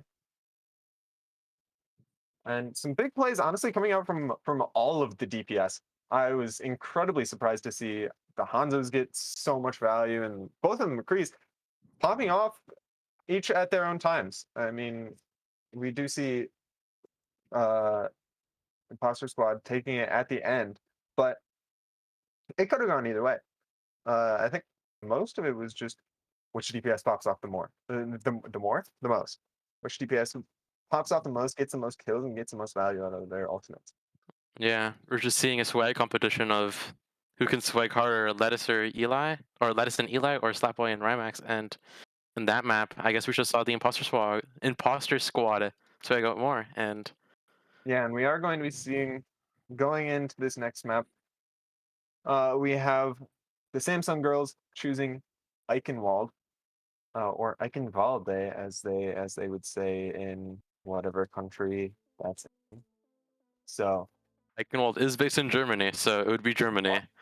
Okay, yeah, Germany. Honestly, I should have expected that. Yeah. But we're gonna see what both teams went out on. Honestly, they could continue to run the same thing. I would honestly suspect the Samsung girls to have somewhat of a different strategy going into Eichenwald, as their last strategy didn't exactly work fantastic. But we're gonna see what they roll out on. Each team can run a multitude of things also on this map. I think the Hansa McCree we could see again. The high ground of second point being extremely dominant and being able to utilize that with two relatively hit scan-esque characters. I know Hans is not exactly a hit scan, but he plays a lot like it sometimes. And that's exactly what we're going to see, it seems. Both teams continuing to play this Hanzo McCree. It's a very, very poke-esque type of rush, and they seem to be the most comfortable on it, I guess. Yeah, not much. As weird as Robbie maybe locking the ball, maybe doing a little bit of trolling, but I think we're just gonna see these mirror comps for the second map in a row. And on Eichenwald, the style is gonna be different, especially on second point castle. This is gonna be an interesting spot to see when the Hanzos shine. But we come in on first point. Didn't you see me switching over to the Sigma? Actually, I think adding even more poke to this comp, and they're gonna be rolling out on the right side, going extremely fast. Oh, and then already picks and we see the imposter squad just outswagging the other DPS, getting 2 picks incredibly fast onto the support line. And this is just a fight one off of Slapboy's incredible handsome aim. I like this swagging out we have going. It's very, very, very poggers, you could say. I don't think that's the proper word to use. That's not but Eli finding counter swag and then getting shoved down by Didn't You See Me. As we see the funny Flash fan killing Slapboy 007. That's not 007. Robbie goes for the charge onto Koala, doesn't come much out of it. As you see a little skirmish happening down here, Tree Guy gets a little bit low HP. And he dies on car. Wow. And I mean, I don't think anyone was expecting that. I wasn't expecting those picks to come through that early. And obviously the observers weren't expecting those either. I mean, they were still looking at Carton, and people were already off fighting in their respective areas. Some people were in castle, some people were taking top of castle, as you see, as the Imposter Squad doing right now. And Stratocaster already goes down. We see a little bit of discount or mint showing a little bit as we see blue team trying to push castle. The flux coming down from Didn't You See Me, securing the pick onto Rafa, then Tree Guy, as I think we're seeing Imposter Squad win off of the flux alone. And this really is not going well for the Samsung girls. I think they possibly were relying a bit too heavily on this Hanzo Kree strategy, and now that it's not working out, not really making any adjustments. Windows coming out from both teams. High Noon with Reinhardt shielding him on the high ground, finding Rafa even. Finding Rafa. We're seeing a Lettuce High Noon not getting much, but we just saw like 6 ultimates get and 1 person died. Shatter getting blocked. As Didn't You See Me killing 2. Dragon. Okay, Tree Guy is just putting Pivot off the point, and I guess the DPS are just getting these early eliminations. In that fight, it was Didn't You See Me on a Sigma, but yeah, it's too much swagging out. We can't even figure out what's going on before these DPS just randomly pick off a player. I would like to say, Didn't You See Me actually coming out and knocking Lieutenant Linus off of the map with a rock. I thought that was extremely funny. I don't think many other people realized. Oh yeah, I think when he was high nooning, he just got rocked. But we see a flux coming out from Didn't You See Me with the Diva Bomb from Koala. Neither getting nothing, but we see the Immor coming up from Rafa firsthand. Robbie swings a little bit too wide, gets killed, and then Stratocaster does an aggro beat. Tree Guy spins in front of the Amplification Matrix and dies, but this fight can just go either way. Eli gets a pick on Pivot, as we see a 5v5, 4v5. And we see 1 HP. If they can get the Sigma, this would be big. They don't seem to be able to. And I mean, both Reinhardt's going down is going to help the defending side as they do have respawn advantage. But they're going to be coming in again. Very, very fast. High Noon coming out. Doesn't seem to find anything, but does break a lot of those shields, and now the D.Va is somewhat out of the position and actually gets caught out. We see a two-man shatter. We see Slapboy 2007's Dragon comes out. Lettuce on the Junkrat kills 2. And Rymax kills Stratocaster, but I don't think that's enough. I think we see a victory for the Samsung girls. We see Lieutenant Lettuce actually deciding to be a little bit less swaggy, and now I would say a little bit more silly. Coming out on the J Silly. He does have the tire coming out next fight. We're going to see what he's going to be able to do with that. It's going to be somewhat difficult to get past both of these. The McCree and the Hanzo have very good chances of possibly breaking this tire. And so we're going to see if it's able to get any value. Window coming out really early, but Robbie's shield is already dead. And the Dragon coming out is going to split them, and we're going to see if anyone is able to get picked off of this. We see a little bit of a neutral fight. The Rhines may be doing a little bit of a mind game, seeing if Robbie can get off his shatter, and I am just lying because Lettuce does a little bit of a J still. He gets a 4K, ending the fight just by the tire itself. Yeah, I mean, I think this was a bit of a different fight here. We see a lot of ultimates just thrown at the wall. We see windows coming out. We see I don't even remember. We see windows. We see high noons. We see all this stuff. But then just one good ultimate is winning teams these fights. And Lieutenant Lettuce coming out big with the tire. And we're gonna see honestly what they do next in this next fight, and not really that much that they have. They do have the window coming out, but you're going to be seeing High Noon already coming out from Imposter Squad. It's going to be zoning them ever so slightly. High Noon gets nothing. We see, didn't you see me get a Flux? Forcing the Immortality field out, as we see a Shatter coming down, getting 4 down. The bomb in the back. Ultimates, the tree guy charging across the map, trying to kill Lucio. There's just so much happening in this fight. We see Tree Guy on the flank, we see the Ant Matrix, we see Shadowcaster beat Rafa dying by Didn't You See Me? And we just see Tree Guy die, and I don't even know who's winning the fight. We see crucial picks coming from the Imposter Squad, and I think that is enough to cure out their attack. I'm gonna be honest. I have no idea what's going on. We see Reinhardt's charging all the way across the point. He's getting a big shatter. He shouldn't be getting away with this. Lettuce's tire gets eliminated, and I don't think we see anyone on point. Never mind, there's Eli with the ball back up. We see the J Silly. Didn't you see me solo flexing Rafa and making sure that he is going to die? And I think we're just getting. I think they're just trying to slow down to a minute. Shatter getting Tree Guy as Stratocaster just tries to live, and they do get under the 60-second threshold, so that means that the Samsung girls can cap with no time left, and they'll still be in the game. Very true. So we are going to see it's not only it's not losable here.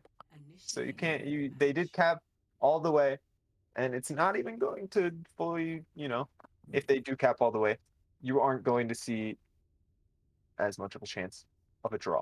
Hopefully. One can hope. I mean, it is Eichenwald first. Anything could happen. Yeah, but anything could happen with these teams. Yeah, really. We see so much chaos going on. It's so hard to maneuver through it, and I guess whichever team does it better. Whichever team can keep track of all these ultimates going all over the place, and whichever team can negate them as much as possible. And we're going to see, okay, a bit of stabilization. We're back onto what we know best. The Hanzo McCree for Imposter Squad. And possibly even seeing a Hanzo McCree coming out for the Samsung girls. Lieutenant hasn't picked his hero yet, but we will see possibly a little bit of Reapering. Oh, we do a little bit of Reapering. It is Friday, in fact, yeah. Doesn't do it.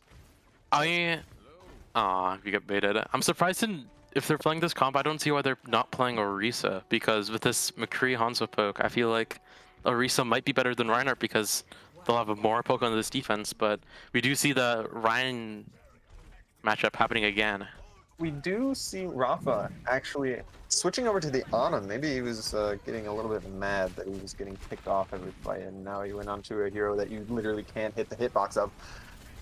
So we might see some big nanos. Oh my word. Okay, they just run in, they slam their bodies together, and they see what happens. We call that a chemical reaction, and then you see the side of the Samsung girls successfully just coming out on the chemical reaction. I mean, they must have been paying attention in chemistry class, and Yeah. they end up coming out on top as they just slam each other's bodies together. And well, we're going to see a Reinhardt actually staying on point from the Simpson girls. Don't know. You say the Simpson girls? The Samsung girls. Okay.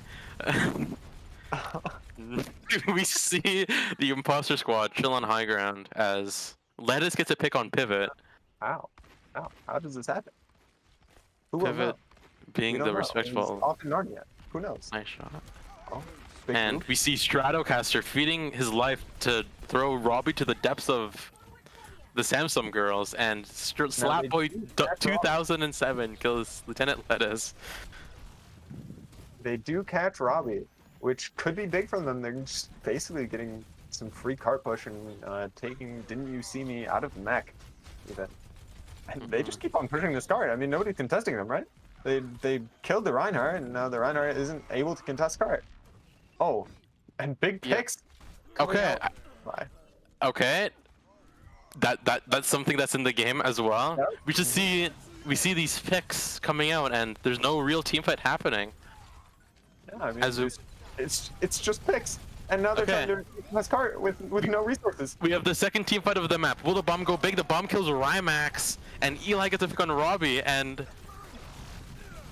it's just over. The fight's just over. They just the Tifa bomb just keeps on getting so much value, and it's working out for the Samsung girls, coming with a 540 time bank onto third point of Eichenwald. They were sitting on the low ground, and somehow, in some way, the team sitting on low ground is able to find picks before the team sitting on high ground. It doesn't make sense to me, Meester. It does not make sense whatsoever. And Ultimate's already coming out from both teams. The Dragon limiting Tree Guy and eventually getting eliminated from it, and I think we see the Imposter Squad's first team fight.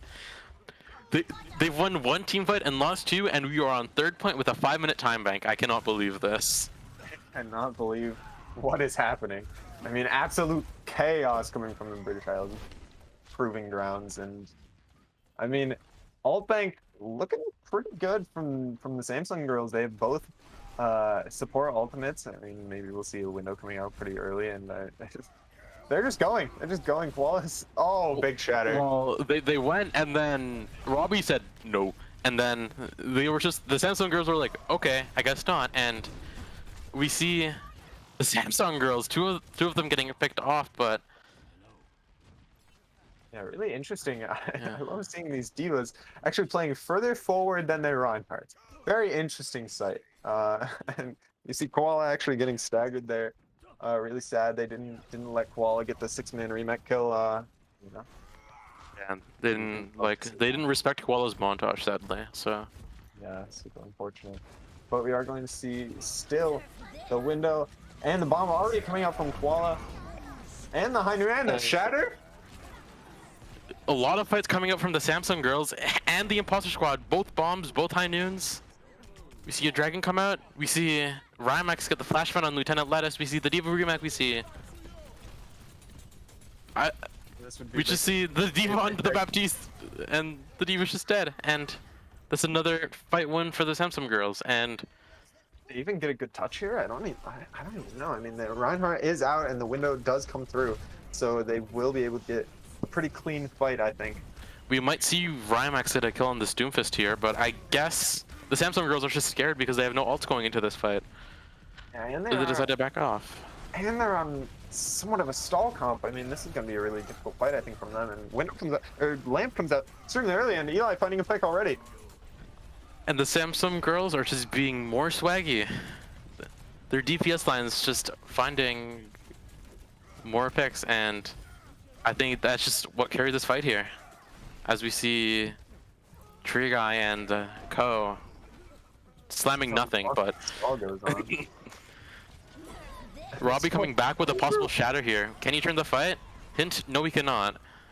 As we see desperation coming out from Imposter Squad, trying to decrease the time bank, going it from 540 to 240, so... Yeah, I mean, just big picks. That's all I have to say. Just a bit of swagging out coming from the DPS, and you just lose. I mean, at that point you were down 2 players. Both of your DPS I think went down in that fight, and then you're just down 2 players, and you're just having to play for the stall. And they do get the time bank down a pretty decent chunk, but I would like to see a bit more of a defense on second point and or first point would have been great. And we're gonna see maybe, hopefully, some adjustments coming out so that people don't just instantly fall over when these team fights happen. We'll see. Who knows? Maybe not. Maybe an Orisa. Maybe an Orisa. Maybe we see an Orisa coming out. Okay, didn't you see me going over to the other one, the other shield character? But not an Orisa, unfortunately. They're just sticking to this rush comp. Big combo you can use is the pull into Dragon Strike. Seems to get a lot of value sometimes. But honestly, these Dragon Strikes are just already beginning a bit too much value, I would say. As we see the Lucio getting swaggy on top of the lighthouse, maybe rubbing it for some good luck, as we see the Imposter Squad attack with 1 minute. Yeah, and we're going to see them continuing to play the Sigma. I think the Sigma has been pretty big, honestly, from them adding even more poke to this poke-esque comp, and they're going to be going extremely fast. And Eli already finding a pick. Again, he can't keep doing this. He can't keep getting away with this, bro. Eli looking for Moors, and didn't you see me as like, no, you've had enough of your rations. Tree Guy getting suspiciously low, and Rymax can't finish him off. Yeah, and keeping up Tree Guy there is pretty big. I mean, getting the Reinhardt there would have been so incredibly big, especially now that you have 15 seconds left. And they're going to be even possibly coming in without their D.Va. Their D.Va might be a little bit late for this fight, as D.Va just went over to switch, and Rymax? Rymax? Okay, and getting the thing out of that flank, but we see a neutral fight, maybe waiting for some ultimates. Robbie gets super low. The Reinhardts get traded as we see a scramble for which DPS player can do the funny first. Rymax going for doing a little bit of trolling, getting the D.Va mech in the back line as we see big fight going on the point. Eli looking to secure some kills, but it's still a neutral fight, but Pivot picks off a Rafa. And the D.Va remake, and... Not again. Not again. You can't keep doing this to me. You can't keep getting remake kills on the Lucios. It's not okay. I think maybe it's more of the Lucio's problem rather than the D.Va's problem. Maybe a little bit. And I mean, I'm gonna be honest, I have absolutely no idea what just happened in that fight. I mean, we saw McCree's in the back line, we saw flashes coming out with absolutely no picks. We saw D.Va's flying into front lines, and Koala already finding Didn't You See Me possibly a bad spawn, maybe? Or maybe, oh, but it was on the defense, so maybe a little bit of trolling, maybe a slight bit of trolling. It's not going to matter that much because I think the D.Va's going to be able to come back, but now you're missing all this high ground. They end up dropping the shatter even. He's coming out. A slew of ultimates, both dragons, both shatters, a window. As we see, somehow, I don't know how, but Samsung girls just wait, maybe not. What is happening? We see this 3v3 coming out.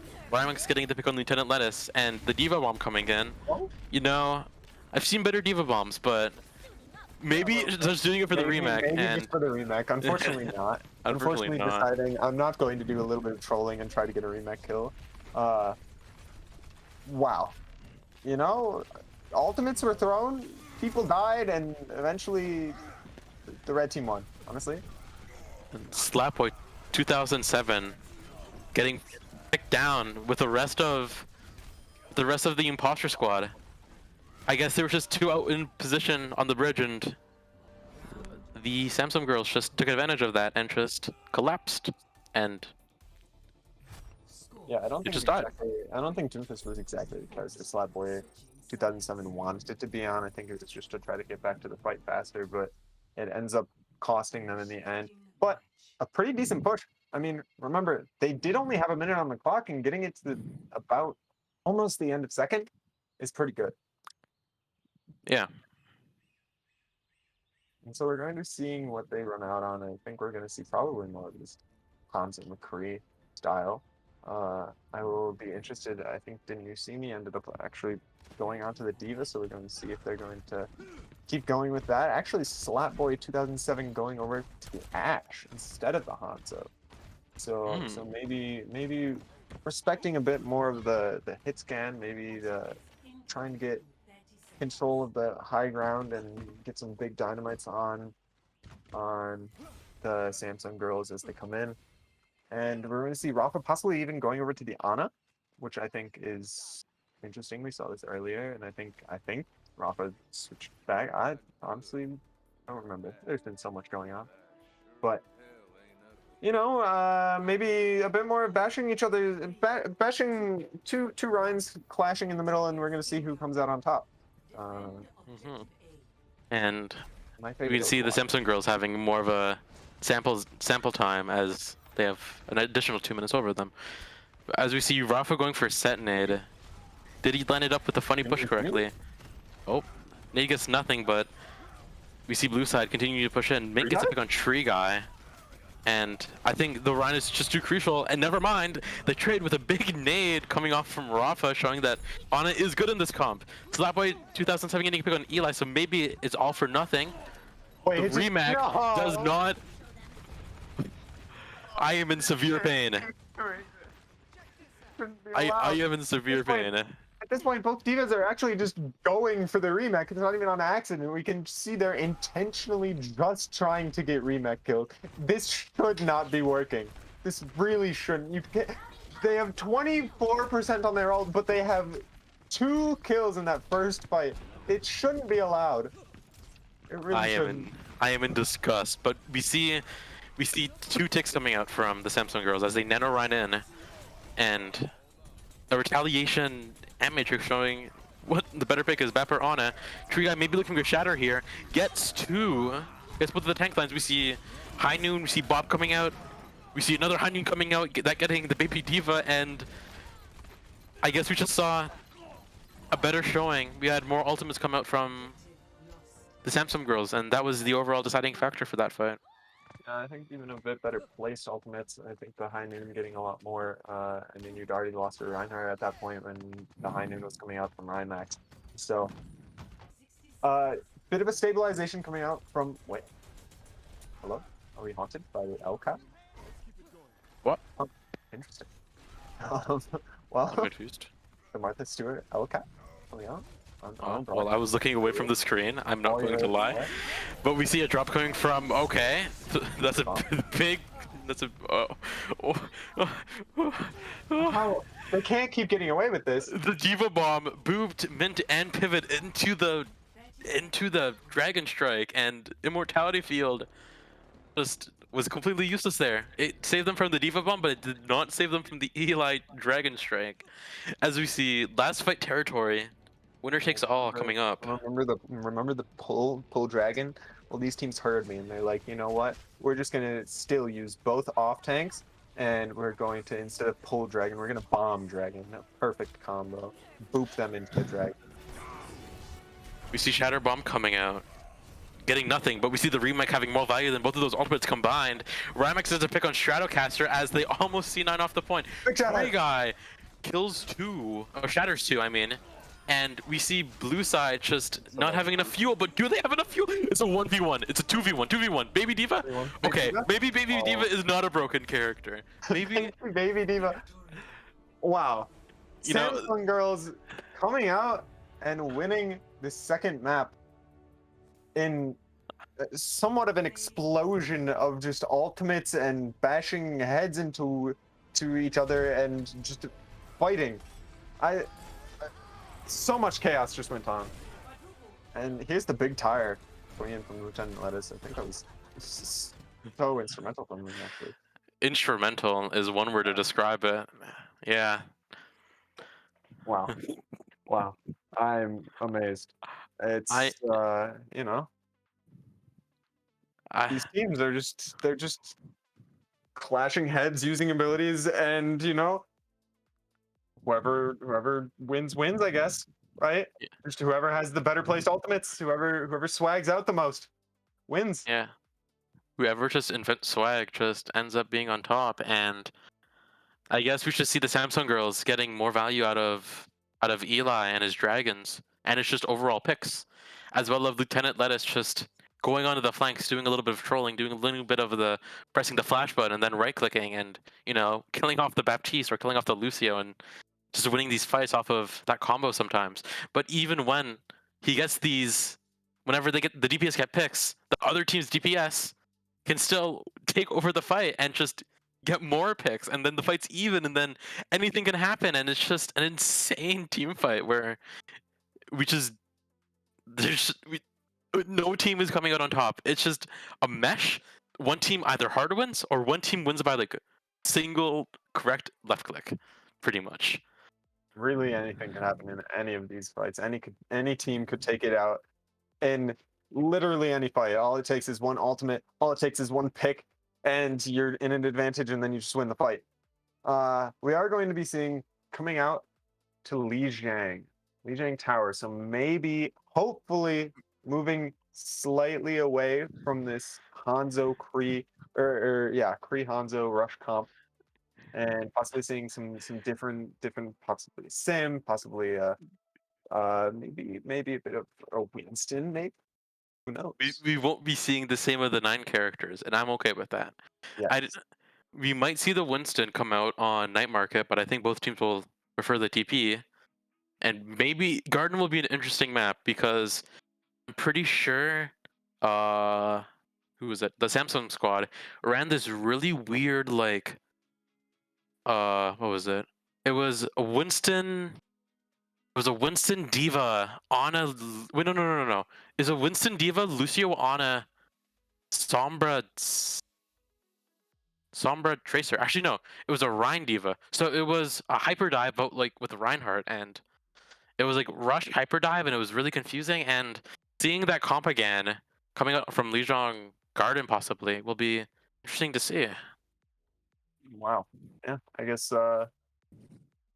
Yeah, hopefully we're going to be seeing some different comps. I think I've had enough. I've had enough of these Hanzo Krees just getting random pickoffs and getting big dragons and high noons and everything all over the place, and I've had enough.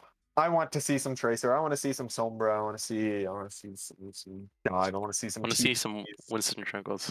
Yes. I've had enough of these Reinhardt one tricks in my ranked games. I want to play Winston, even though these aren't my ranked games, and even though I'm not playing. But it'd be nice to see just a change, because those were 2 very long maps, and they were just determined by, we saw what it was determined by. Determined by the most. A well-placed bomb. That's all we have to say. A well-placed Hanzo shot, a well-placed arrow, a well-placed flashbang. But will we see that theme come into these Lijiang maps? I think no. I think we're going to see a big mix-up, and I think the big thing that we all need to look out for is how many more remake kills are we going to see? I would really hope it's none. I'm going to be completely honest. I don't want to see another one. I think it's blasphemous, all of these remake kills. I mean, just kill the baby diva. It's just that simple. Just kill the baby diva, you know? How can't you kill her? I mean, she has 150 HP and movement abilities. Why can't you just kill the baby diva? Really yeah. But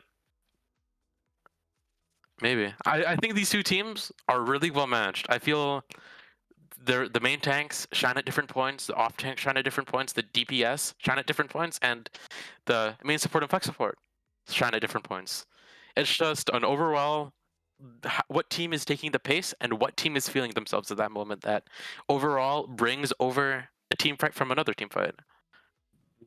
Definitely. I mean, a lot of, I think, individual skill being shown from all of these players, which is really good to see, especially in these proving grounds, as these players are trying to show themselves for the next Avast sub-tourney coming up in about a week. So I think this is looking really good for a lot of them. Yeah, we'll see if any of their name shows up on the draft on Sunday. But Falls, I have a question for you. If you were looking to draft one of these players, who would you want to draft? Who do you think has proved themselves enough in these two maps that shows that they can be on a team that has like an average SR of 3,800, even though all these players are less than the SR of 3,600? I think just looking at what I've seen so far, I think Eli has gotten a lot of really crucial picks at times that he just really shouldn't be able to. I think Eli has been coming out and getting picks onto Lucio's and Baptiste when really he has no right to. There's no reason for him to be able to do these things, and I think that's kind of what you want to see if you want to be playing with the higher ranked players. And we are going to be seeing Eli going out actually on the Sim. Maybe he'll stay on it, maybe he won't. I think Sim is really powerful here, and Rymax also running out on the Sim. And we see Slapboy coming out on the May, and a bit of a change up. A May coming out from the side of Imposter Squad, and a Drunkrat coming out. Stratocaster possibly playing the Ana. I don't think so. I've seen Stratocasters on it, and I can say it is less than ideal. A bit of insider information. Yeah, a little bit from the back scenes. I don't know. As we see both teams battling for white controls, the Symmetra turrets doing a little bit of work. Immort comes out from Rafa. As we see a neutral fight, as Koala's mech also goes down, so we see the advantage coming from the Imposter Squad. And I mean, they're just getting a lot of pressure coming out from the Sim now, and taking down the Reinhardt.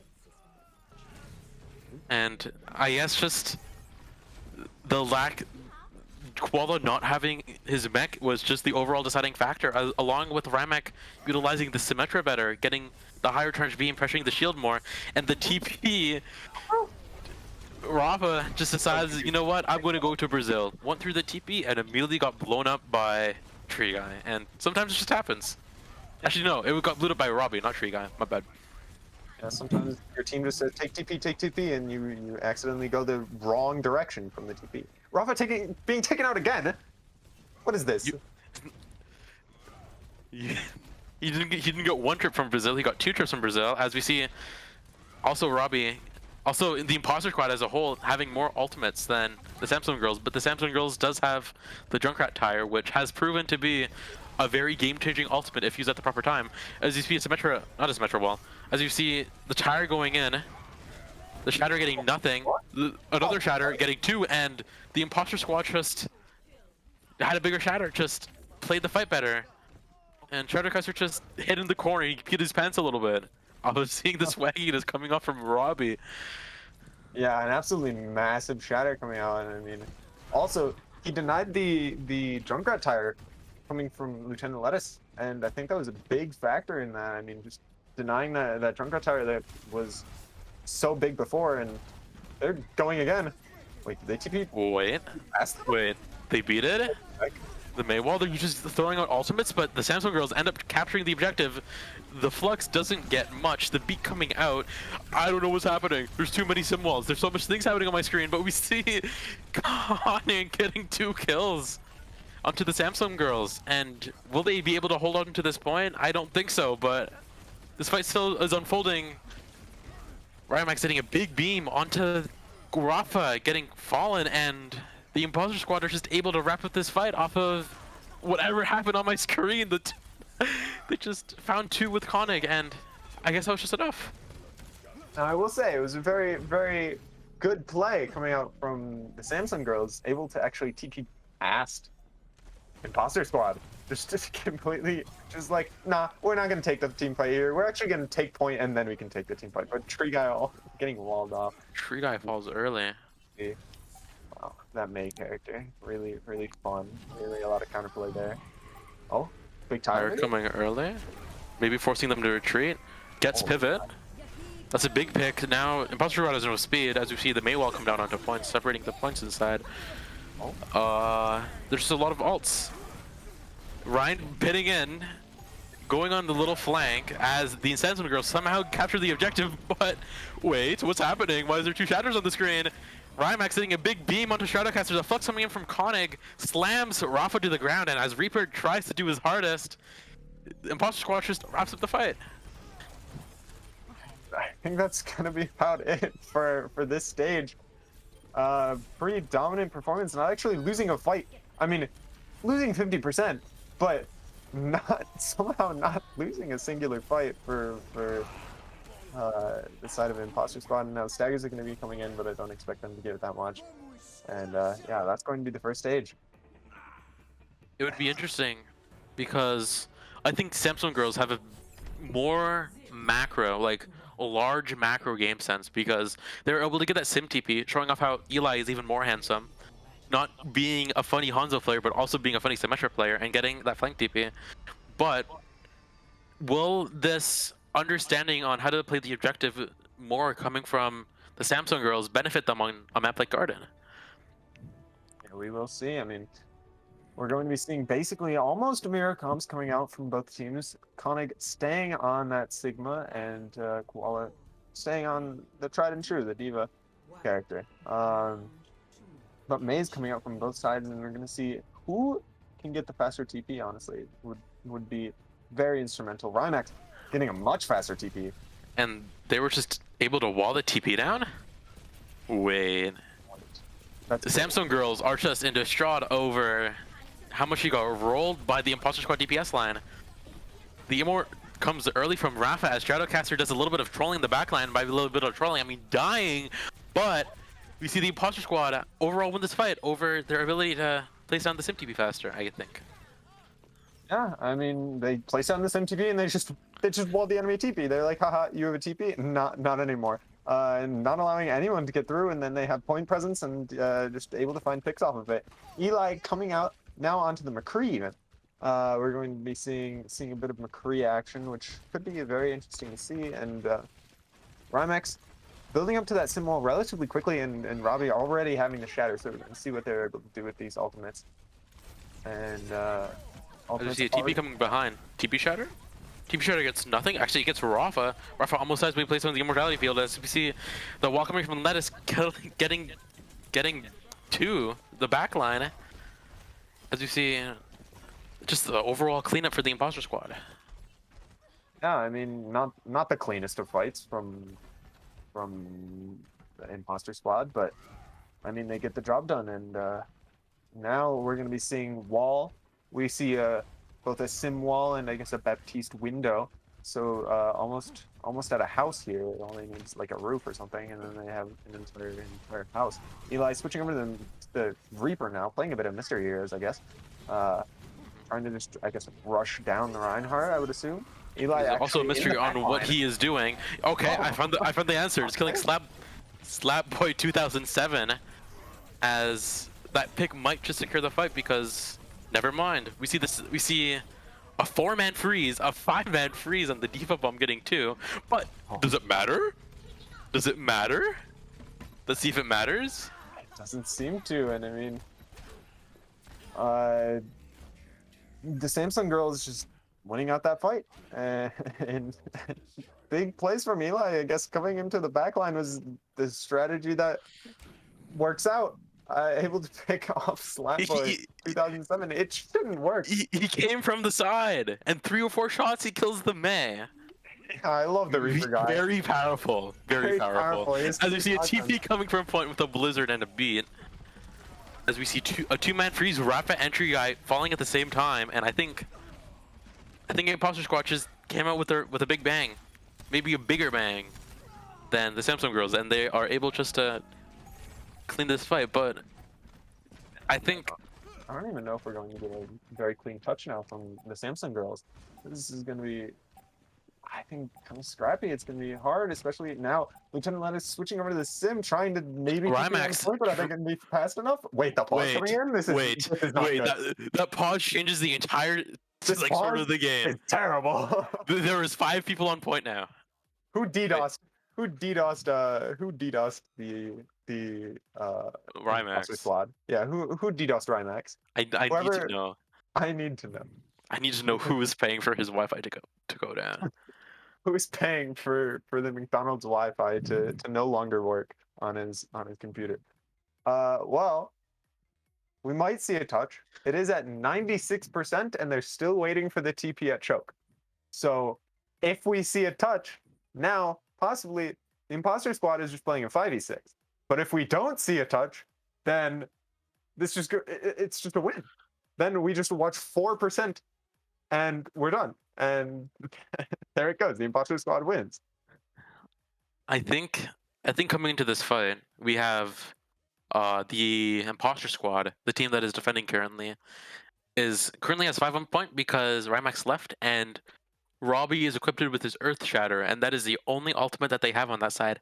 And on the other side, we see Diva Bomb, we see Blossom, we see Amplification, we see Window. Amplification Matrix doesn't roll off the tongue as easily, but we see Window. And we can see if they can utilize those alts against Robbie's ult to see if they can mush the right things together and get a victory and maybe win the map and sending us to Garden. The thing is, what they need to do first is they need to be able to touch point, because currently it is 4% off and they are just out of the choke and possibly looking to sim TP. So we'll see if they're even able to get the touch, and maybe the pause is, maybe they get to point, maybe they don't, maybe they develop a strategy. I don't know in this pause time, even though it technically shouldn't be talking about the game. They could cheat. It's okay. What? The Samsung girls asked if they want to forfeit in the chat. Want to forfeit. Joffrey actually asking. Joffrey and Shadowcaster. Maybe a bit Eli confirming that they don't want to forfeit. I don't know. I don't know. I think if I was subbed in, I think this would. I am holding a pair of scissors, by the way. You're holding a pair of scissors. They are a pink pair of scissors, and I'm just like, you don't play with the scissors unless if you're me. Yeah, that is another takeaway. That is my lesson. Yes, of course. Yeah. So we're gonna see. I don't know if Rymax is going to be back, but I guess right now we're just gonna be doing a little bit of stalling, because I don't know. Is Rymax back? Is he gonna be back? Yeah. Who knows? I like how Robbie said, "Yo, could we wait for our 6th to walk back to point, even though we're in a 96% scenario?" And as we see the game coming here, we see Eli looking at the point menacingly, as well as Koala, as a sim is still walking back from spawn. I don't think that swap was the best swap. I think that Lieutenant Letta should have swapped to the Tracer, so he would have been a little bit faster. Yeah, and see Robbie with the big brain strategies coming out, saying Dalas Feul. That team that's looking pretty good in the June Joust, I guess. I mean, don't know what that's about, but wait, let's see how Owl is doing. Atlanta Rain is up a map. Wow, that's pretty big. That's big. I mean, a bit of spoilers, but that's big. Well, we do like to see NA coming out on top. Oh wait. Well, Atlanta is playing Dallas, so that, disregard. I don't think so, but okay. Well, I do like to see some of the zoos getting some love. You know, the Atlanta Rain, they have pelicans, they have hawks, they have gators. Yeah, they're accepting to all walks of life here, but I think we should be more focused on the fight that might ensue. They might not be able to touch. They might not be able to touch, and then we could just watch 4% and just go away. Who knows? But if this pause goes on for enough time, we might see like a remake happen. Like you see like your lever in League of Legends just like leave because they're a little silly. We might see like a best of one happen on Garden and see. I don't know. It's just might throw out there. This pause is very long, and I think Rymax's internet or maybe his power just went out. Yeah, we will never know, I guess. Rymax might be able to make it back. I don't exactly know the rules on having some levers in the British Isles proving grounds, but We're I gonna don't think. we're gonna see what people do. What happens? I mean, Rymax still waiting on him. I think. They could even just win this 5v6, honestly, because they just need to stop them from touching.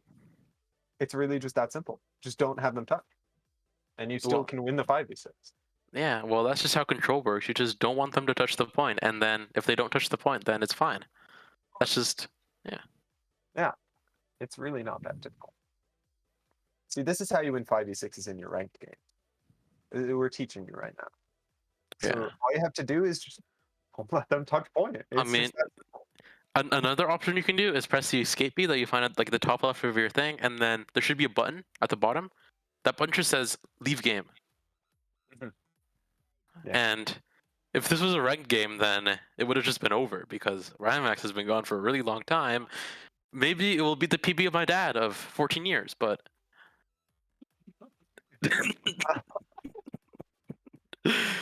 we can't have this pause go on for very long, or else we're gonna get into some deep stories. I would guess. I mean, this is all. Rymax is back. Okay. Receiving grace. We do not need to continue down this rabbit hole that we have figured out that his bedtime, his internet does not shut off at 9:30 p.m. and that he does not have to go sleepy time. That is a good start, as we might see the unpause unfold with a lot of R's coming in from the chat. What? I'm looking at this game right now. Never mind, we're looking at the scoreboard. Never mind, we're looking at the game right now. Never mind, you're looking at me. Never mind, There you're we looking are. We're at the game, and the touch comes contest. The bomb comes in, the pin thing, the tree guy comes down, and it looks like they can maybe get this recontest as Rafa relentlessly breaks the wall and windows, and maybe fights the backline? Eli gets a 3-man Death Blossom. He can press Q on any hero and get 3 kills with it. Yeah, apparently, even on the Reaper guy. I really do love the Reaper guy, but I guess, I mean, they basically used all of their ultimates there, but it's not really going to be that difficult. I mean, the enemy team did have a lever, so maybe you shouldn't have had to use all of your ultimates when you were playing a 5v6, who knows, but they're going to be playing against now a Shatter and a window coming out from Baptiste, and only Tree Guy, we're going to see what he can get done with the Shatter. The Fire Tree gets eaten as we see the Sim Turret just mow down everything, but as we see the Robbie getting a Shatter, not getting much off of it, but the Ryan just gets traded. A lot of utility, the Immortality Fields, the Diva Mech gets killed, and it looks like the Samsung girls are able to hold on point. Conan gets his mech back, and as you may see a re-contest. No team is actually wanting to push into each other, and the window coming out, they're just gonna... The Ryan coming faster, but Robbie decided to die for the second time again, but a big freeze. Holy guacamole, as my grandfather said. Holy guacamole, Shatter Bomb 3K. I love your grandfather.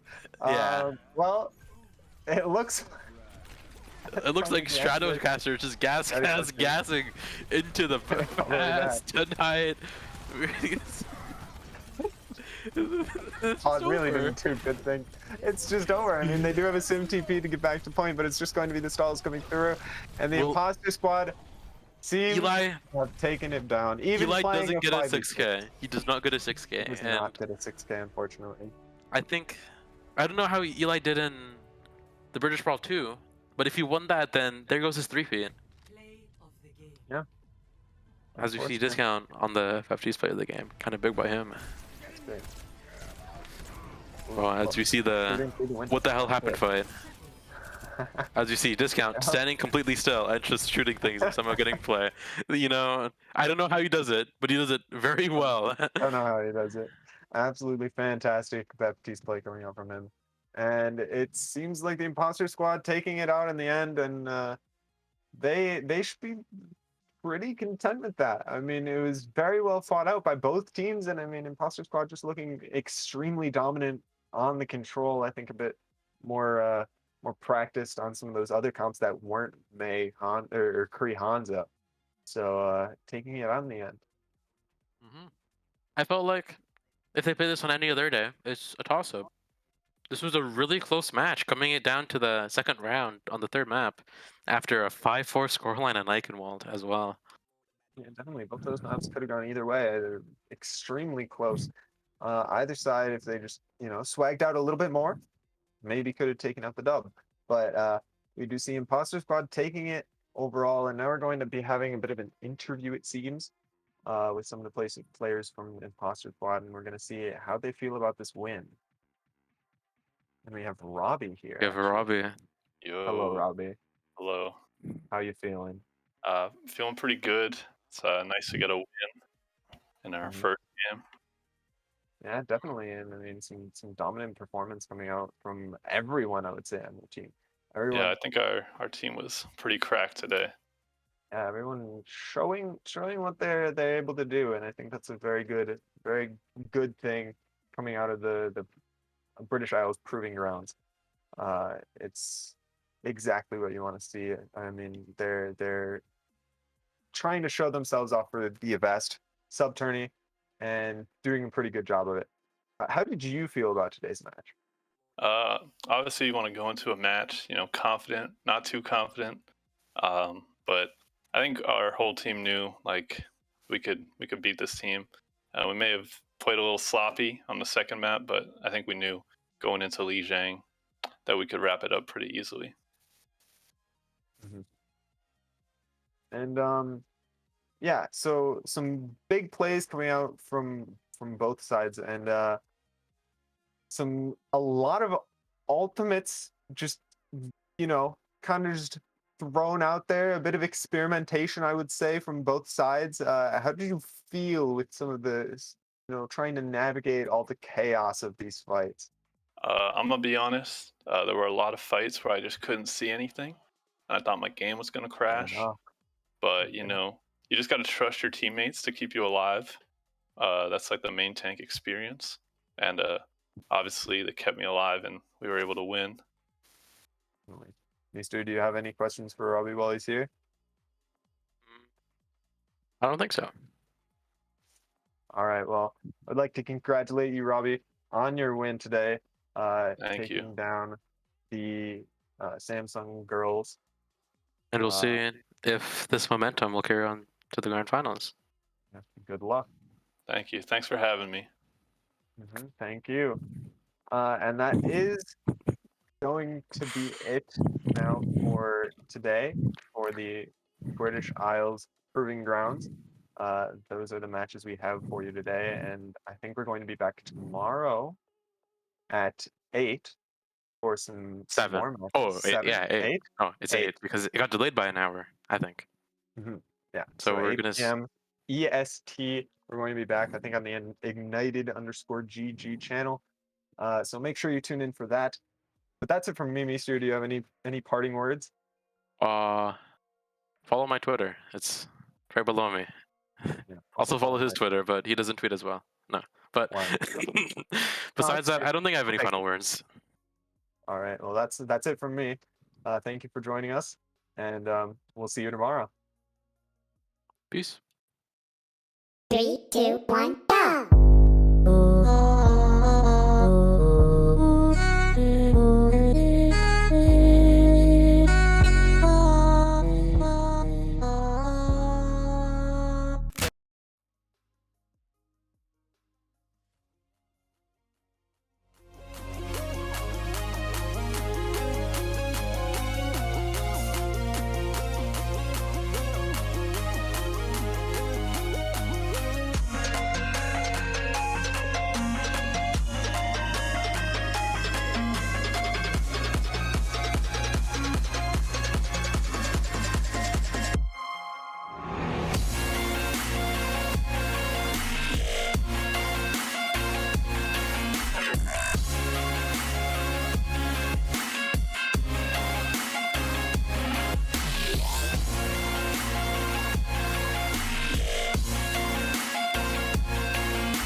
Oh yeah. One more.